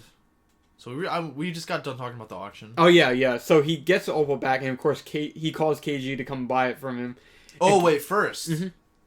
First, he gets confronted by the loan shark people. Oh, yeah, that's when he gets his face fucked up. That's another time where he lies, and, like, they don't believe him. Yeah. This one I thought was crazy. Mm-hmm. Because he's like... I don't know. Maybe Adam Sandler is just, like, a genius actor. But this time, I kind of forgot that he fakes the phone call. Oh, yeah. So he's like, KG, I'm so glad I have the opal. I'll bring it to you right now. And they grab the phone and you're like, you're not talking to fucking anyone. And they punch him in the face. Like, I was like, holy shit. Like, I forgot he wasn't really talking to anyone there. That's crazy. And, do they take anything from him that scene? I don't think so, right? They just throw him into the fucking... Maybe his watch fountain. Or something? Yeah, or wait, does he try to give them something and they don't take it? I don't remember. I don't think so. But yeah, they chuck him in the fountain. Yeah. And make sure he still has the opal. Yeah. They rough him up and Arno's pissed. Yeah. And but KG does come. So then he does have KG come. This is a great scene. Yeah. Well, at first he's like, his face is all fucked up. He's in a room, and Julia shows up. Oh, that does happen first. Yeah, yes. Julia shows up, and it's like this kind of going to show how she's a bit loyal. Hey, Dylan, maybe you can relate to this scene. She exposes her ass, and she has a tattoo. No, I can't relate to that. I'm sorry, I'll cut that out. No, leave it in. Leave it in. I can't relate to that in any way. I'm gonna cut that out. She unless you really want it in. Leave it in. Yes, leave it in. She comes. She's like, Howard, I'm so sorry. He's like, no, don't look at me. That's a whole thing, though. I like that there's like there's a lot of build up to that before she kind of eases her way in. Mm-hmm. She doesn't lead with that. You know what I mean? Yeah. She kind of so she first comes out. She's like, "Oh, how was the auction?" And he's like, "Leave me alone." Like, yeah, because his face all fucked. He's like, "Don't look at me." Yeah. Well, he's not even like kind of crying at that point. He does sound sad, but he's like, "Leave me alone. Leave me alone." Yeah. And then once she kind of like pushes her way in and tries to see how he is, then he like breaks down and she kind of comforts him. And then she's like, "Baby, look at what I got." Yeah. Like she's like, "Howie, I love you." She got Howie tattooed on her ass. And it's like, it's actually a nice scene. And he's like, "Why?" He's like, "You don't like it?" He said, "No, I like it, but I don't deserve it." Yeah, facts. A moment of introspection for Howard? Maybe. A rare moment of introspection for fucking Howard. But I thought that was good, and it endeared me to Julia Fox's character a lot, because she's like there for him. You know? Yeah, I agree. But no, actually, I'm gonna say he does kind of like, even just that, he does almost have a moment of like clarity where he's gonna make everything right, because then KG comes, he sells him the opal, and it's like, and he's calling Arno. He's like, "Yeah, I'm gonna get the money." He tells Arno, "I got the money. Come." He's finally gonna pay him off, and I think, does he call somebody up too? Does he tell Gooey he's gonna give him the money also? In that moment, he told him earlier. Maybe. I don't know if he calls him there. Maybe. But anyways, it's like a rare like kind of like moment of relief. You know what I mean? Because it's like, okay, I'm getting the money from KG. Everything's gonna work out. I'm back with Julia. Like we kind of patched that up. I'm gonna give Arno his money. But then he fucks up, of course, because then he's like, because they're talking about the stone, and this moment is interesting. KG's like, "Just tell me how much you spent on it," and then, well, I would like to backtrack a little bit because we're kind of the scene with KG here I think is amazing. It is really good. Because of course, there's after he gets paid, it kind of like really picks up. Yeah. From there, but okay, so KG gets there. And I think the first thing he says is, "Why do you keep jerking me around?" Yeah, that's okay. Yeah, he talks about that. He said, "What the fuck going on?" And I thought the explanation was fantastic. Yeah, I thought it was really interesting, the way that they compare, kind of like a guy like Howard, like a gambling addiction to a sport. I thought that was fascinating, and I think it kind of. I always kind of thought, like, how do you explain, like, an addiction? Yeah. It's really hard. But I think explaining it through the lens of like an athlete, it doesn't sound like it would make sense, but it makes so much sense. Well, what exactly does he say? Remind me. Well, Howard says, it's like the whole "this is how I win" thing, Yeah. which I didn't really appreciate the first time I saw it, but I think I do now. Where he's like, "Oh, that is really good. That is really good." He's like, "You do this. This is what I do. This is how I win." Yeah, he's like, "Do you want to win by?" What? There was a one line that I thought was amazing. Yeah. Oh, I'll get to it. But basically, he's like, "Do you want to win by 1 point or 30 points?" Yeah. And he's like, "When you're playing and you're 30 points ahead and they're booing you, are you thinking about stopping?" Yeah. No. I was like, that is genius. Like, that's such a good way to put. Yeah, and that does explain, because you think like, oh, he's gonna have a victory here, even if it's small. He's gonna have a victory, but he's like, no, I wanna be 30 points ahead, like you said. Yes. He's gonna push it as hard as he can. Yeah. Which is fucking nuts. So he makes like an insane bet on KG. So instead of, he doesn't take a cent of that money for anything else. Yeah. He says, so after that is a great scene with KG, and I think KG actually gains some respect for Howard there. Or he has like an understanding of him, he has some respect for him. And he's like, dude, Howard, you're fucking crazy, man. And also like he's gassing him up, and they're like, oh, you're gonna have a great game tonight. So yeah, I like when he's like, so let's fucking bet on this. So that was really dude. It's like, oh shit, because you're like, no, Howard, no. Yeah, because it's so great, because he has that thing with Julia, right? Yeah. And that thing with Julia is like the most sober you see him in the entire movie. Yeah. Where he's like, hey, I fucked up, I don't know what to do. Yeah. And he's like talking about like, I'm gonna like how he's talking about like, I have to fix this, I don't know how to fix it. Yeah. Like you said, it's like the only time where you seem like, okay, he might turn around. He might do something right now. And then so then he has that moment with Julia. And then I think when KG asked him that about why he has been like jerking him around and shit like that, I think explaining his mentality to KG got him hype. Yeah. Again. Yeah. And then it's just such a good line where he has such a like great speech to KG explaining like his condition. Yeah. And then he's like, so let's bet on this. Like when he said, let's fucking bet on this. So let's fucking bet on this. That is so fucking good, because it's like it hits you like a fucking car crash when he says that. You're like, what? So let's bet on this. I don't know. That was fucking nuts. I love that. And no, I wanted to mention a line earlier too when KG's asking him how much he spent. Okay, yes, we still know that too. He said he spent $100,000. I wanted to ask you, is he lying? Good question. I don't know, but either way, he tells him like, "Oh, you're about to make double your money," and he thought he was going to make like 10 times the amount. Yeah. But and KG asked him like, "Oh, don't you think that's fucked up? Like, you make all this money, and like in Africa, you only give them like however much." He's like, "You should see how they live." Like, he's like, "This is like that's like an amazing amount for them." 100,000 is 50 lifetimes. He says for them. See exactly, yeah, and I don't like. Of course, it kind of is more into like Howard fucking people over, even if it's like in a very different way here. But it's like, I feel like they're trying to like speak to something here. I'm not entirely like, I don't know if it's like a capitalism thing, or like an America thing. I don't know. I feel like there's something deeper going on there with just Howard and this stone. I think, in my opinion, Howard makes a solid case for himself in this scene. Mm-hmm. I don't think he's like the good guy. I don't think he's like, anything like that. But I feel like he makes like,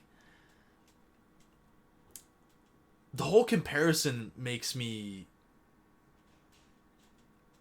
I don't know. Well, I feel it's like Howard doesn't like even give a shit about fucking over people in his immediate life. So it's like, what does it matter to him fucking people over that are so distant to him? You know what I mean? But I don't think he really fucked them over. I guess we didn't see enough of them to really know. But there's also the added factor that he might be lying. He might be lying. Yeah. There's a very good chance, in my opinion, that he's lying. Because I feel like I feel like he 100,000. I don't know. I feel like he did not spend that much for them, but I don't know. Hey, maybe that's what Arno's money went into. Who knows? Yeah, maybe that's why he's in so much debt right now. I don't know. But I feel like the scene plays better if you just assume he's not lying. Yeah. I think. But I don't know. I don't know, cause like, what if Howard's right? He did spend that $100,000, and then like those people that found that opal are just like they can quit being fucking minor workers and like move into like a nice house and like have a normal life. Yeah. Like maybe he's fucking right. I don't know. Like maybe he's fucking not lying. I have no idea. I guess that's true. Yeah. But I think it's fair because. I mean, I guess this isn't speaking to what the movie's saying. It's just speaking to what I think. But that's like.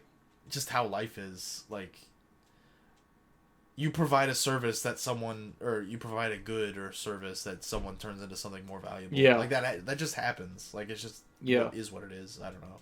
You're right. Yeah, like you provide the metal, someone's able to cut the metal, someone is able to, forge the metal after that into like something else, and there's like a pipeline. So. Yeah, maybe it's just speak deeper into like that's like Howard's mindset of fucking people are, it's like just another way. Yeah. I guess. I don't know. I don't really know entirely what to make of that, but yeah. I guess it is I think your doorbell you're from. Better not be. I apologize. Okay, it's okay. Some family drama. But we are back. So we're talking about Uncut Gems. We're talking about Howard. We're talking about... Yeah, so Howard bets all the money that he gets from... It's $175,000, I think, that KG gives him. He bets it all on KG. Yeah, not a dime. Very specific amounts. Like, you're going to get a certain amount of rebounds, blah, blah, blah. I don't really understand basketball, but it's like a very specific It's bet. a pretty risky bet. Yeah. Where it depends on multiple factors. Yeah. So it's like... He has to get the tip off. He has to get a certain amount of rebounds, a certain amount of shots, and they have to win the game. Yeah. It's like those multiple factors. Yeah, so like it's very risky. Yeah, it's a risky bet. It's high risk, high reward. If you win, to make a shit ton of money. Is it not? Yeah. And of course Arno and his dudes show up and they're like, "Hey, where's the fucking money?" He's like, "Oh, I don't I don't have it." So I wanted to mention too. Mm-hmm. I love the way that he gives Julia the money. Yeah. Because he's basically like, stick your head out of the window next door. Yeah. And then I love doing his voice. It's fucking specifically Howard's voice. It's so good. Such a good voice. But then, so Julia's like, I have to go to the bathroom. Yeah. So she kind of has to like avoid the collectors. Yeah. Because Howard's already called. He called them himself, right? Yeah. To come get the money. But then he changes his mind during the conversation with KG. Yeah. Which is great. So they were gonna come either way. So they were coming to get the money. And then Julia's like, I have to go to the bathroom. And she sneaks off to the next door neighbor's little whatever office. it is, yeah. And then she sticks her head out the window and they have a conversation, like, kind of in secret that way. Yeah. And he's like, take every $1 and bet this on the Celtics. And he said, don't look at it. And he says, don't look at the money until you give it to the teller. And then she goes, of course she leaves. And catches a flight to fucking... Where was it? To Vegas? Is it a flight? Right, she gets on a plane, doesn't she? Does she? I don't know. Oh, yeah, she does. Yeah. You're right. You're completely right. Yeah. That old guy. Yeah. Yeah. One thing I do want to mention, and Mm-hmm. I think the old guy reminds me of that. Do you know? Is that a famous guy now? Right? He might be. I don't know who he is. But one thing that's interesting too about this movie is a ton of these people are just normal people. Like, for example, the guy that brings Adam Sandler's character, Howard, the opal. Yeah. The man that is literally the FedEx guy for that street in New York.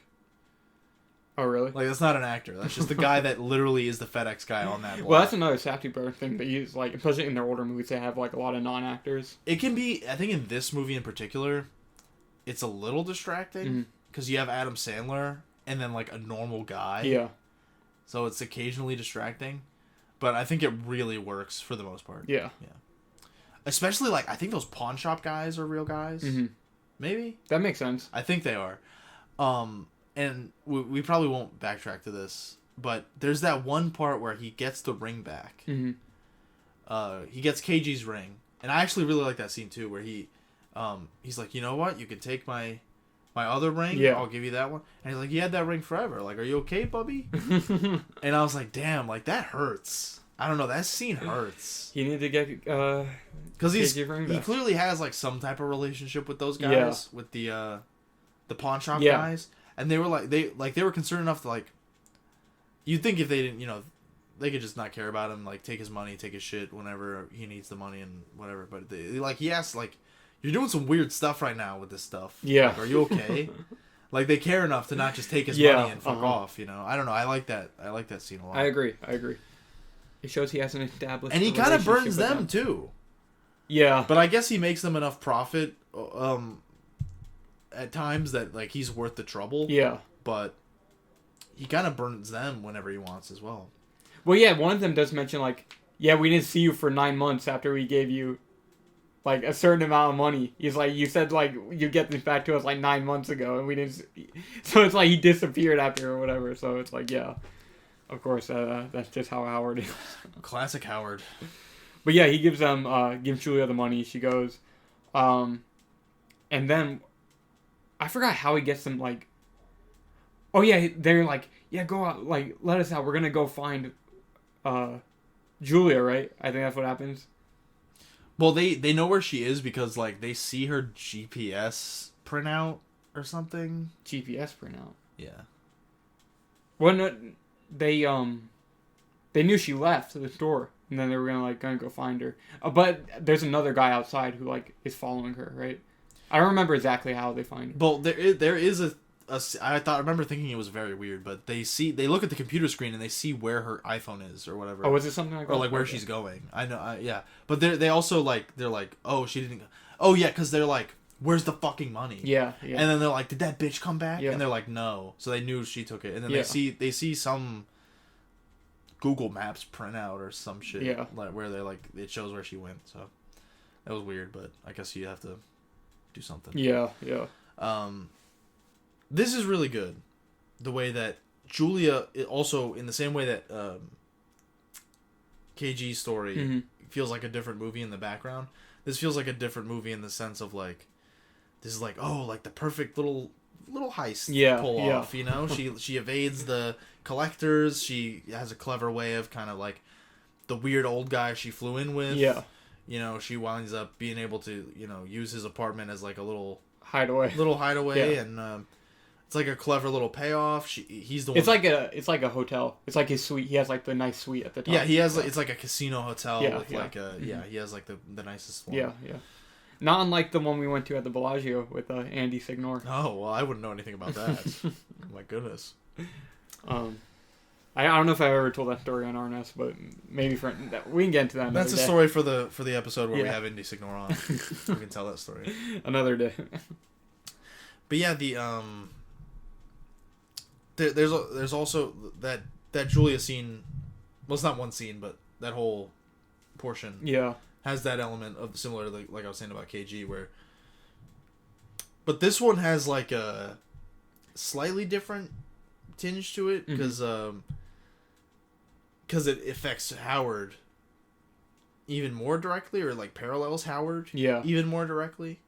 So you see, you know, all this great stuff going for Julia, and she's kind of like killing it. She's getting out of there. She like found a clever way to get out of that sticky situation with the collectors trying to, you know, get her and get the money, and they win the game. But then there's, you know, juxtaposed to what happens with Howard. So you want to get back to Howard? Yeah, so they were gonna like leave whatever with Howard out of the jewelry store, but then he locks him inside, like, I don't know what you would call that, like there's like an airlock. Yeah, it's not an airlock, but there's like a security walkthrough kind of thing. And it's interesting. It's like we kind of get this set up a little bit earlier in the scene where KG and them couldn't get in. That is clever. And then he kind of uses that to his advantage to like lock them in. Yeah. So there's like a bulletproof glass walkway that's like, okay, you have to walk through here, and then I buzz you in. To be safe, where someone can't easily rob the store. Yeah. So earlier there's like a finicky thing you were talking about where the door can be, you know, stuck. Yeah. If the right things aren't, you know, done. And then he, like you said, he turns that around and uses it to trap these guys who are going to go after Julia. Yeah. To stop them. And he's like, you know what, look, like, we're going to watch the game. And this scene is crazy. It is crazy. I just think that's really clever. The way that, you know, because in the beginning of the movie, it's used as, this is a shady ass jewelry store. And it kind of helps establish that. And then later, like you said about the Opal and KG, and it's kind of like adds to this tension of Howard not being able to get what he wants, and it's like a barrier. But then towards the very end of the movie, he uses it to his advantage, kind of. Yeah. You know, kind of. But it's really clever how they use that weird little room 3 different times in the movie in like clever different ways to establish like new stuff. And by the time he uses it the 3rd time, it feels very well established and very earned. Yeah, I agree. And that whole ending feels, you know, good. Yeah, and I like that, like you said, like the juxtaposition between Howard and those guys, and then like Julia kind of evading the other dude who's like looking for her. Yes. And this another tense moment, just him watching the game. Yeah. And it's like, because it kind of keeps going back and forth, like he's up, he's down, he's up, you know what I mean? But ultimately it does pay off, and Howard wins the bet, and they win the game. He gets the right amount of rebounds and whatever else, and then the Celtics win. And it's a happy moment. But it's happy, but not for long, because of course he lets them in, and even Arno's like, oh, he looks relieved. Yeah, Arno. It really fucked me up this time. Mm-hmm. I feel like the shock of Adam Sandler. Yeah. Spoiler alert. Being shot in the head. Yeah. That was enough to get me the first time. Yeah. But this time I was like, no, they kill Arno? Like, yeah. That is so fucked. Yeah. That's what makes me think they don't work for him. I think they do, but I think they just didn't give a shit. They were thinking like, we'll just take all this fucking shit, sell it or whatever, and maybe get the money from Julia. But she does evade them and kind of gets away. Yeah, I guess maybe they're kind of That's what I was thinking. Maybe they're thinking like, they're tired of being pushed around by this dude. Yeah. By Howard. Well, it's like, they think Arnold's kind of a pussy for just letting him do whatever he wants, I guess. Yeah. You know what I mean? I feel like they... Maybe Arno's like in charge, but I think maybe they work for someone else. But I think ultimately. they actually say that he does owe the money to Arno, though. But anyway, so... Maybe. But it just feels so weird that they would kill Arno like that. It feels so weird to me. I don't know. Maybe he thought he would call the police. Because he's like about to run out, remember? He's like, oh, let me out. Yeah, and he's like pulling on the door. Yeah. That's and then they like slam him down, and then they shoot him. That's so fucked. Yeah. That's so fucked. But yeah, so like Dylan mentioned, yeah, they shoot fucking Howard. Yeah, so it's so great too, because the way he turns around like happily, like he defeated them, and like he's like, see, I told you. And it happens really quick. He's like, yeah, look. And he's still smiling at them while he gets shot in the head, which is fucking fantastic. Which is a horrific image of him laying there on the floor smiling. Because he's still like... But is this what he wanted? Is it what he wanted? I don't think it's what he wanted, but maybe... Is it what he deserves? Is it what he deserves? No. But he didn't deserve it. It's not what he wanted. It's not what he deserved, but he had it coming. But did he work towards this not happening? No. No, exactly. He kind of had it coming. I mentioned this to you. So it's like, throughout this movie, even though it's like, you see there's so much shit happening with Howard, you do kind of realize he is a very lucky guy. Yes. Because, like, he keeps managing to get himself out of the situations he puts himself in. And both of the huge bets he places, he wins both of them. So it's like, for the most part, you can tell it's like, oh, he's very lucky. But, well, obviously, you can only push your luck for, like, so long before this shit catches up with you. It's like Breaking Bad. Yeah. And stuff like that. It's yeah, like exactly. A criminal can only, like... keep getting away with it for so long. Yeah, your time is numbered. Yeah. In that kind of work. And he's not exactly a criminal. He kind of is. Yeah. But it's like a risky... But, like, his best piece of luck he got was, like, oh, after fucking over Gooey, KG still wants to buy the fucking Opal from him and gives him a good amount. So he can pay Gooey back, pay fucking Arno back, and still have a little bit left for himself. And, you know, that's, like, the happy ending. But it's like, he wants to keep pushing it. And ultimately that leads to a downfall. Does it not? It does. So, but yeah, just the whole tense scene with them stuck in the box with Howard in his store, like juxtaposed with like Julia kind of like doing this wacky little heist. Yeah. It's not really a heist, but you know what I mean. Yeah. It has like the cadence of a heist. Mm-hmm. Where this perfect little plan is like played out. juxtaposed with Howard like making them watch the game and then getting shot in the face. Like it's very powerful. It is. And I like the ending too. It's like, oh, you see his family at that lady's house who he told them to go to. Amy, yeah. And they're like watching the game. And then you see like Julia getting away with the money. I think she goes with the rich dude again to kind of like evade the dude. Well, she's waiting outside in the limo. Yeah. And then they I guess she kind of assumed that. Oh yeah, she tells him to go pick up the money. Yeah. So they don't I think she assumed like they're not going to be looking for me like super hard. They're going to be looking for someone collecting the money.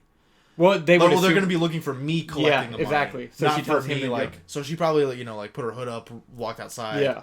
The old guy gets the money for her. Yeah, she gets away in the limo. Yeah. And it just like I said, it's like it plays out perfectly, and then it's crazy. The son, like, because the son is like, I won $25 or whatever when the Celtics win. Yeah. Crazy. It is crazy. Crazy. Very disturbing. It is disturbing, and so I want to talk about Julia also in this ending. So of course, rest in peace, Howard. But so will she keep the money? I like to think that Julia, she takes the money, she moves to a beautiful, like a Cancun or some type of place like that. And she has a beautiful life somewhere else. But did she deserve to get the money? Let me ask you that. Does it matter? Does she deserve to get the money? Yeah. Does it matter? What do you mean Maybe does it not. matter? I don't know. No, because I'm like, it's like she gets the happy ending at the end. Well, not necessarily. She loses Howard, but it's like, I feel like her reward, getting the money and all that, it's kind of for like her loyalty to Howard. You know what I mean? Yeah.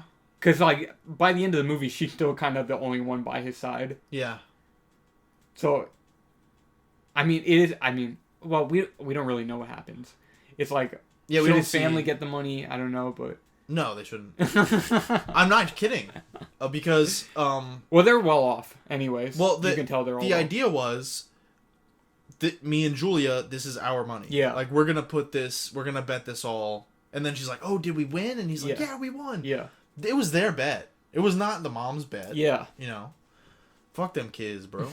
Yeah, I think Julia deserves it, but I think ultimately, I don't think it is a happy ending for her because I think they imply at one part she's not attracted to Howard like super because of his physical appearance. Yeah. She likes that he's like a con man. She likes that he's like a she does. She likes the money, she likes the hustle. She thinks he's smart. She likes that aspect of him a lot.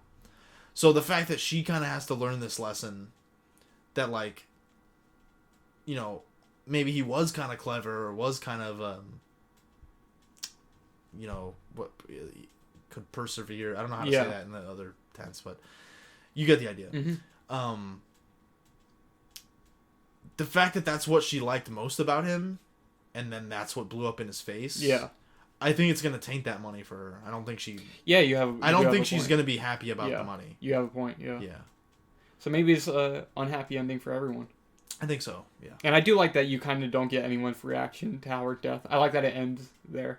Like the game wins. And man, that's tough. And then you see KG talking about the stone. You see his family. Like KG's like, yeah, it's all the rock. Or and whatever. it's insane because what he's saying almost feels like it's from a movie where Howard is winning. Yeah. Like it kind of what KG says at the end of the movie kind of co-signs Howard's speech. Mm-hmm. Yeah. With that happened a little bit ago when KG was buying the rock. Yeah. So I don't know. It just felt like it was so good. Yeah. Having that play over Howard dying or like not dying, dead. Oh, and you see Damani too. Yeah, it shows like all like a bunch of people from the movie like what they're doing, like watching the game. I think most of them are watching the game. Yeah. Yeah. Yeah, and oh god, and the kid is like, oh yeah, like my dad knows him. My dad knows him. Yeah. Like to KG, like seeing him on TV winning the game. And Damani's like, yeah, that's my boy. That's my boy. God damn. But none of them are aware that Howard is dead. But Howard is fucking dead, nonetheless. So rest in peace. God rest his soul. God rest his soul, Howard. Yeah. God rest his soul. And what makes it worse is that he kind of... I mean, Arno was... Just for putting men on him, he was kind of a piece of shit for that. But still, he did kind of get Arno killed also. Wait, what do you mean? Howard. He kind of got Arnold killed. No, he also. did. Yeah, Absolutely, yeah. I mean, even though it was like, those were your men, though, but you know what I mean? It's like, Howard kind of created the whole situation to begin with. So, yeah. Like, yeah, if Howard didn't exist, that wouldn't happen. Yeah. It's fucked. Very disturbing ending. Yeah. Very good ending. I do like that it doesn't show everyone's reactions, but I think the way it handles it is great, where it kind of, like you said, like, it doesn't show their reactions, but it shows kind of what they're doing, presumably, while Howard is being shot, which is, like, kind of amazing. Yeah. I don't know, because if the movie just ended when he was shot, you know, obviously that would feel, like, stilted. But to show, like, everyone's, like, reactions, and they would kind of defeat the point. Yeah. So, I think it's a great middle ground. I agree. To kind of just show one last little glimpse of every character. I agree. That his death will perhaps. I like that last shot, too, where it literally, like, goes inside a frame. So, and it looks like the blood. This is the big reveal. reveal. And then it starts to look like the gem, kind of like Can I tell at the you? beginning of the movie. Yeah. I was just explaining what was going on. Well, you just made me excited because I forgot I was going to talk about this. Yeah, the red opal, right? The red opal. Yeah. So, in the beginning of the movie, when Howard is explaining the opal to KG, he says, okay, you know, in Africa, they have the opals, blah, blah. And he's like, they have the red opal, those aren't worth shit, but these are... Yeah. So, presumably, these are like the green or blue opals, or whatever. The red opal, so he says that's not worth anything. And, of course, Evan, red... This is going to get a little heady, so you need to keep up with me. I am. No, this might be stupid. I don't know. I'm probably reading into it too much, but I thought it was interesting. Because especially when I watched it this time, I was like, I don't want to watch this fucking opal part. In the credits, like in the beginning, when like it's like shows the opal, and I'm like, I don't want to fucking watch this. But it made me think, because I know it's bookended with that. Yeah. With like kind of the insides of the opal, and like Howard's like, you can see the universe in the opal. So I think the red kind of represents like the flesh. Yeah. And I think it's kind of like, you know, Howard didn't respect the flesh enough. He didn't respect like... Yeah, that's... Like the green and blue opal kind of represents like wealth. Yeah. And like... That's what I was thinking. I was going to mention this when I'm kind of mentioning the KG thing. Like, oh, how much you spend in it. I feel like just in general, the opal kind of represents like greed. Yes. Yeah. But kind of specifically with the red opal, I feel like the zooming into his blood and his death, there's something about like the red opal, the color red, zooming into his wound, that kind of makes me think like, you know, like humanity, versus like the green and blue opal is kind of like greed, money, wealth, and so what do you think about that, Evan? Yeah, it sounds like, and he was like, fuck the red opal, but it makes sense. It's like, if the red opal is like the human body or flesh, like you said, it's like at face value it's not worth much, but then if you don't have it, what do you have? You have nothing. So yeah, no, that sounds on point to me. When it zooms into the wound at the end, it looks like the red opal. What we assume is it kind of transitions into like more colorful. Yeah. But at first it looks like the opal scene from the beginning, but red. Yeah. And then it transitions into the regular. Into the credits where it's like spacey. Yeah. Yeah. So, what do you think about that, Evan? No, that makes sense. Yeah, I think that's good. Yeah. Am I a genius? You are. Okay, great. That makes sense to me. Yeah, I would say that's. I thought that was pretty interesting because the movie feels so tactful and purposeful that I remember watching it the first time. I was like, why do they have these long ass opal scenes? Yeah. Maybe it's like something like that. I don't know. It's like giving you some space to think about it. Yeah. I don't know. But I also think it just, me personally, I cool. like looking at it. It looks cool to me. Yeah. For me, it just kind of bored me. The first time we watched it, I was like, okay, like I want to see Adam Sandler. Come on. But yes, it's a great movie. I think you have a good point. Yeah. Thank you. Yeah, it's a great movie. Yeah, this is very good. Great film. Great movie. Great character study. Am I right? Oh yeah. A great warning to never push your luck, I suppose. Oh, and just before we end the episode too, because I know we both kind of have shit to do, but just I did want to mention this too because I brought it up at the beginning about Howard himself, about is he wealthy or not. Oh right. And the reason I say no is because I think he comes into a lot of money, but he himself is broke. There's like a lot of celebrities and shit like that who are like broke, but they have a lot of nice things. I think at one point he might have been wealthy, but he uses it all on because he just cares about material things. That's a big part of his character, and that's so like a nice house, like the Gucci shirt. Remember, he's like, hey, take it, it's a Gucci. Yeah, he's shirt. like, excuse me, there was a fly, but yeah, he's like it's a $500 Gucci shirt. Take this. Yeah. It's just, and I feel like I know people like this. So it's like, for me, it was like, it was crazy when I was watching it time. It like reminded me of somebody I know, but I'm not going to get into that.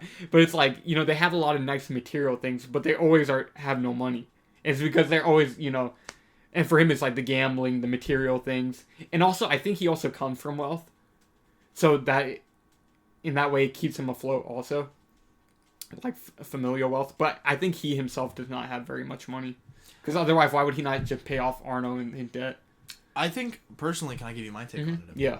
So I know what you're saying, and I kind of agree, but I think he's constantly putting himself in a place of being poor.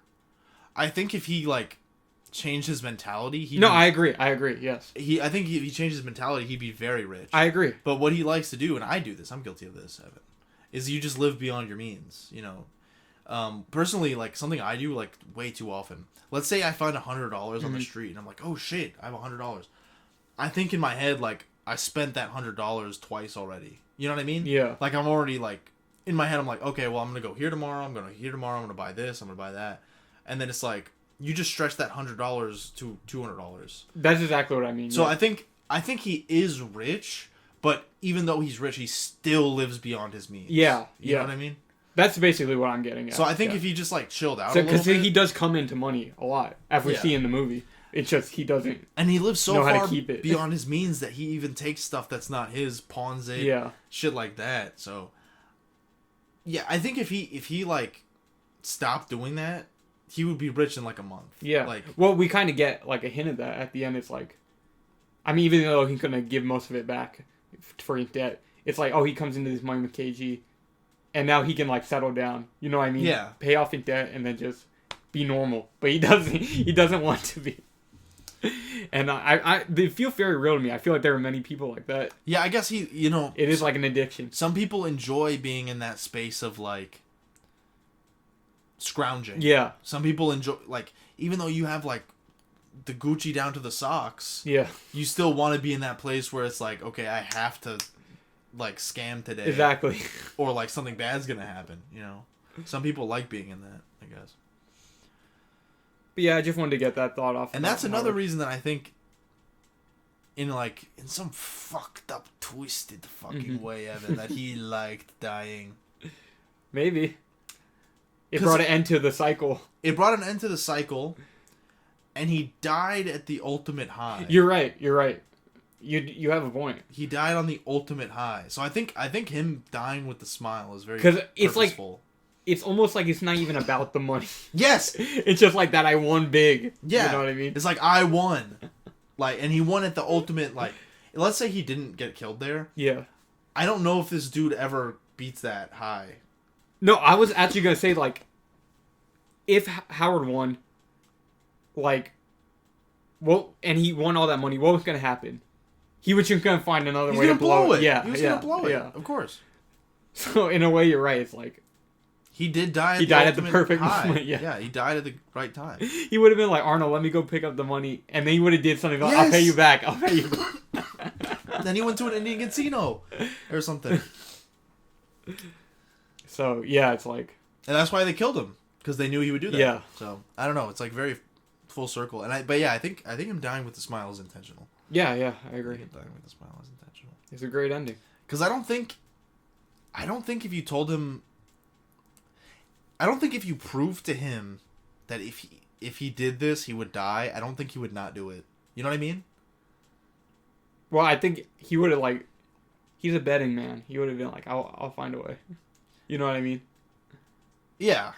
Yeah, but ultimately, I think, yeah, it's just like, he just wants to do that shit so bad that he just doesn't care. Yeah. It's why right after his little talk he talks to Julia, and then he talks to KG, and then he's right back into it. Yeah.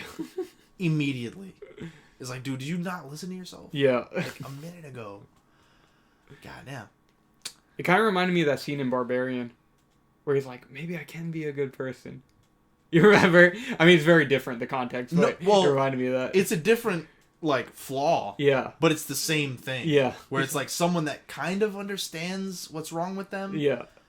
But they just can't help themselves. Yeah. Yeah, that's a good comparison. I also think this movie is very similar to Better Call Saul.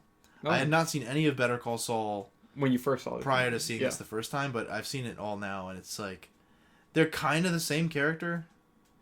They can't help themselves. Yeah. Like that's their main flaw, and it's a very, that's another thing too about Better Call Saul is that's like a thing in it. It's like you come to realize it's not about the money. That's kind of what we just talked about. Yeah. It's like about the high. It's about winning.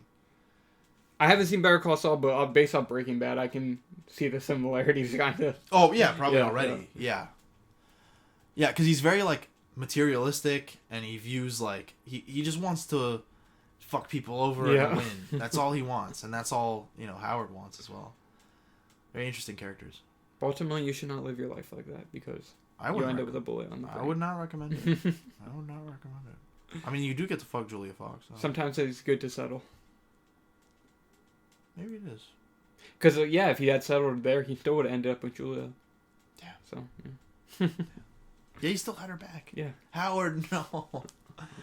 God damn. But yeah, that's a heartbreaking movie. Evan, that's a 3 out of 3 stars. Yeah, it's a great movie. I would give it a 8 out of 10.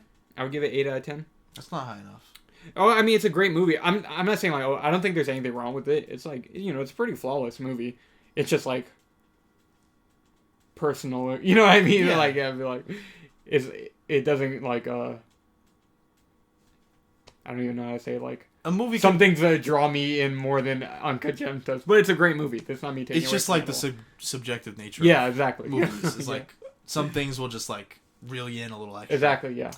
I agree with that. Yeah. But yeah, 3 out of 3 stars. 8 out of 10. Great movie. Great film. And a great end. And a great end. To Sandler-Tember. A great end to Sandler-Tember. Thank you all very much for watching. Thank you. Of course, next week we will begin our Halloween marathon. Evan, you mind if I do one thing? Mm-hmm. Can we read one fun fact? Yeah. Let's read one fun fact. I'm sorry we're not doing the IMDb trivia, but we are. I kind of had to do it. But We're doing one. We're doing one. We are doing one. You're right. You want to go straight to the spoiler one or something? Yeah. Yeah, but they have some good ones. Where is where the fuck is it? There you go. You want to go to spoilers? Oh, no, just... Yeah.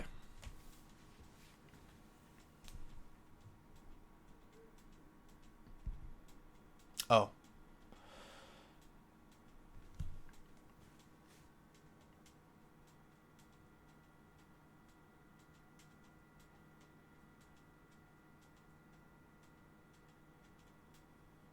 I didn't know this one. Why don't you I always wondered that. Well, I didn't wonder, but I was like, was wondering what's going on with the poster, kind of. The official poster is a nod to the ending of the film, with a wounded Howard suddenly touching the point of the cheek where he will be shot later on. So yeah, he was shot in the cheek, not in the brain, but whatever. Was it really? Oh, I think Arno gets shot in the brain. Yeah. Maybe. So there you go. If you've seen the poster, I'm sure most of you have. That's what's going on there. Oh, yeah. We didn't mention this either. The colonoscopy. Yeah, so when they go into the gem at the beginning in Ethiopia or whatever, then it like transition to like his fucking anus, and they're like doing the colonoscopy. Yeah, transitions to like intestines. Yeah. And that's a whole like little thing going on. This movie is nuts. Yeah. I think that's also kind of a hint that something bad might happen to him. I think so too, because he's in there to get checked out for, I think colon cancer or something. But they tell him he's okay. And then later, they call him and say, like, oh, yeah, you're clean. And he's like, oh, thank God, that's a relief. Yeah. But obviously, that's like... I think that's supposed to point out to you, like, this dude could be fine. Yeah. If it weren't for him. Yeah. I think that's great. That's fantastic. But there's so much stuff. Like, there's stuff we really didn't mention. Like, there's a whole thing with this guy in the background that Howard pawned his piece, and the guy doesn't even know. His piece? It was the guy that got him back into the Weekend show. It was like a not gold. It was a diamond necklace with Michael Jackson on a cross. Oh, yeah. And Howard had pawned it without the guy knowing. And he's like, oh, where's my piece? And he's like, oh, it's in my vault. It's in my safe. Not a good guy. And earlier in the film, we had seen him show it off the KG and then like put it in the and then like pawn it Yeah. or something. Yeah. So I don't know. There's like even stuff we didn't even mention. There's like Yeah. and like the colon thing. He's worried about how does he have cancer? He doesn't, and it kind of like I said that points out something else. But there's a ton going on. Very tense movie. Yeah. Even if you listen to this whole thing, very worth actually. We could not do it justice. Of course, you should watch the movie. Well, I say that before for any of them. Please watch the movie, then listen to the podcast. Some of them maybe no. Yeah. But this one especially, I'm like, of course. Why would you not watch it? please go watch it. Yeah. It's a great film. It's a great film. It's an experience. It is an experience. It's an I experience. It's a sad movie, but it's definitely worth the journey. I agree. Yeah. Well, thank you for listening, everybody. I couldn't thank them enough for listening. And thank you if you listen to every Sandler-Tember episode. We'll be back next year.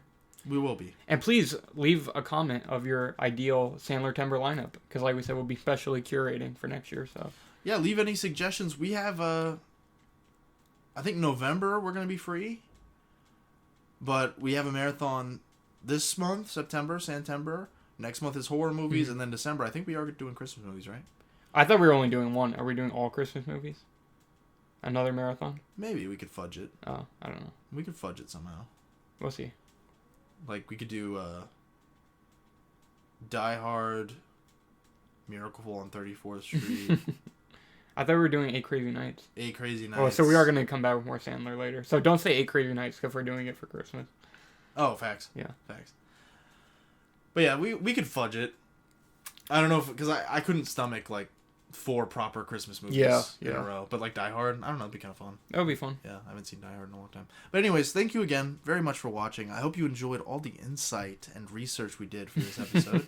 I hope you enjoyed our tactful and very deliberate, smart opinions on this fantastic film. And we will see you for a different movie next week. We will. Thank you, everybody. Drag Me to Hell, right? Drag Me to Hell. So we'll see you for Drag Me to Hell.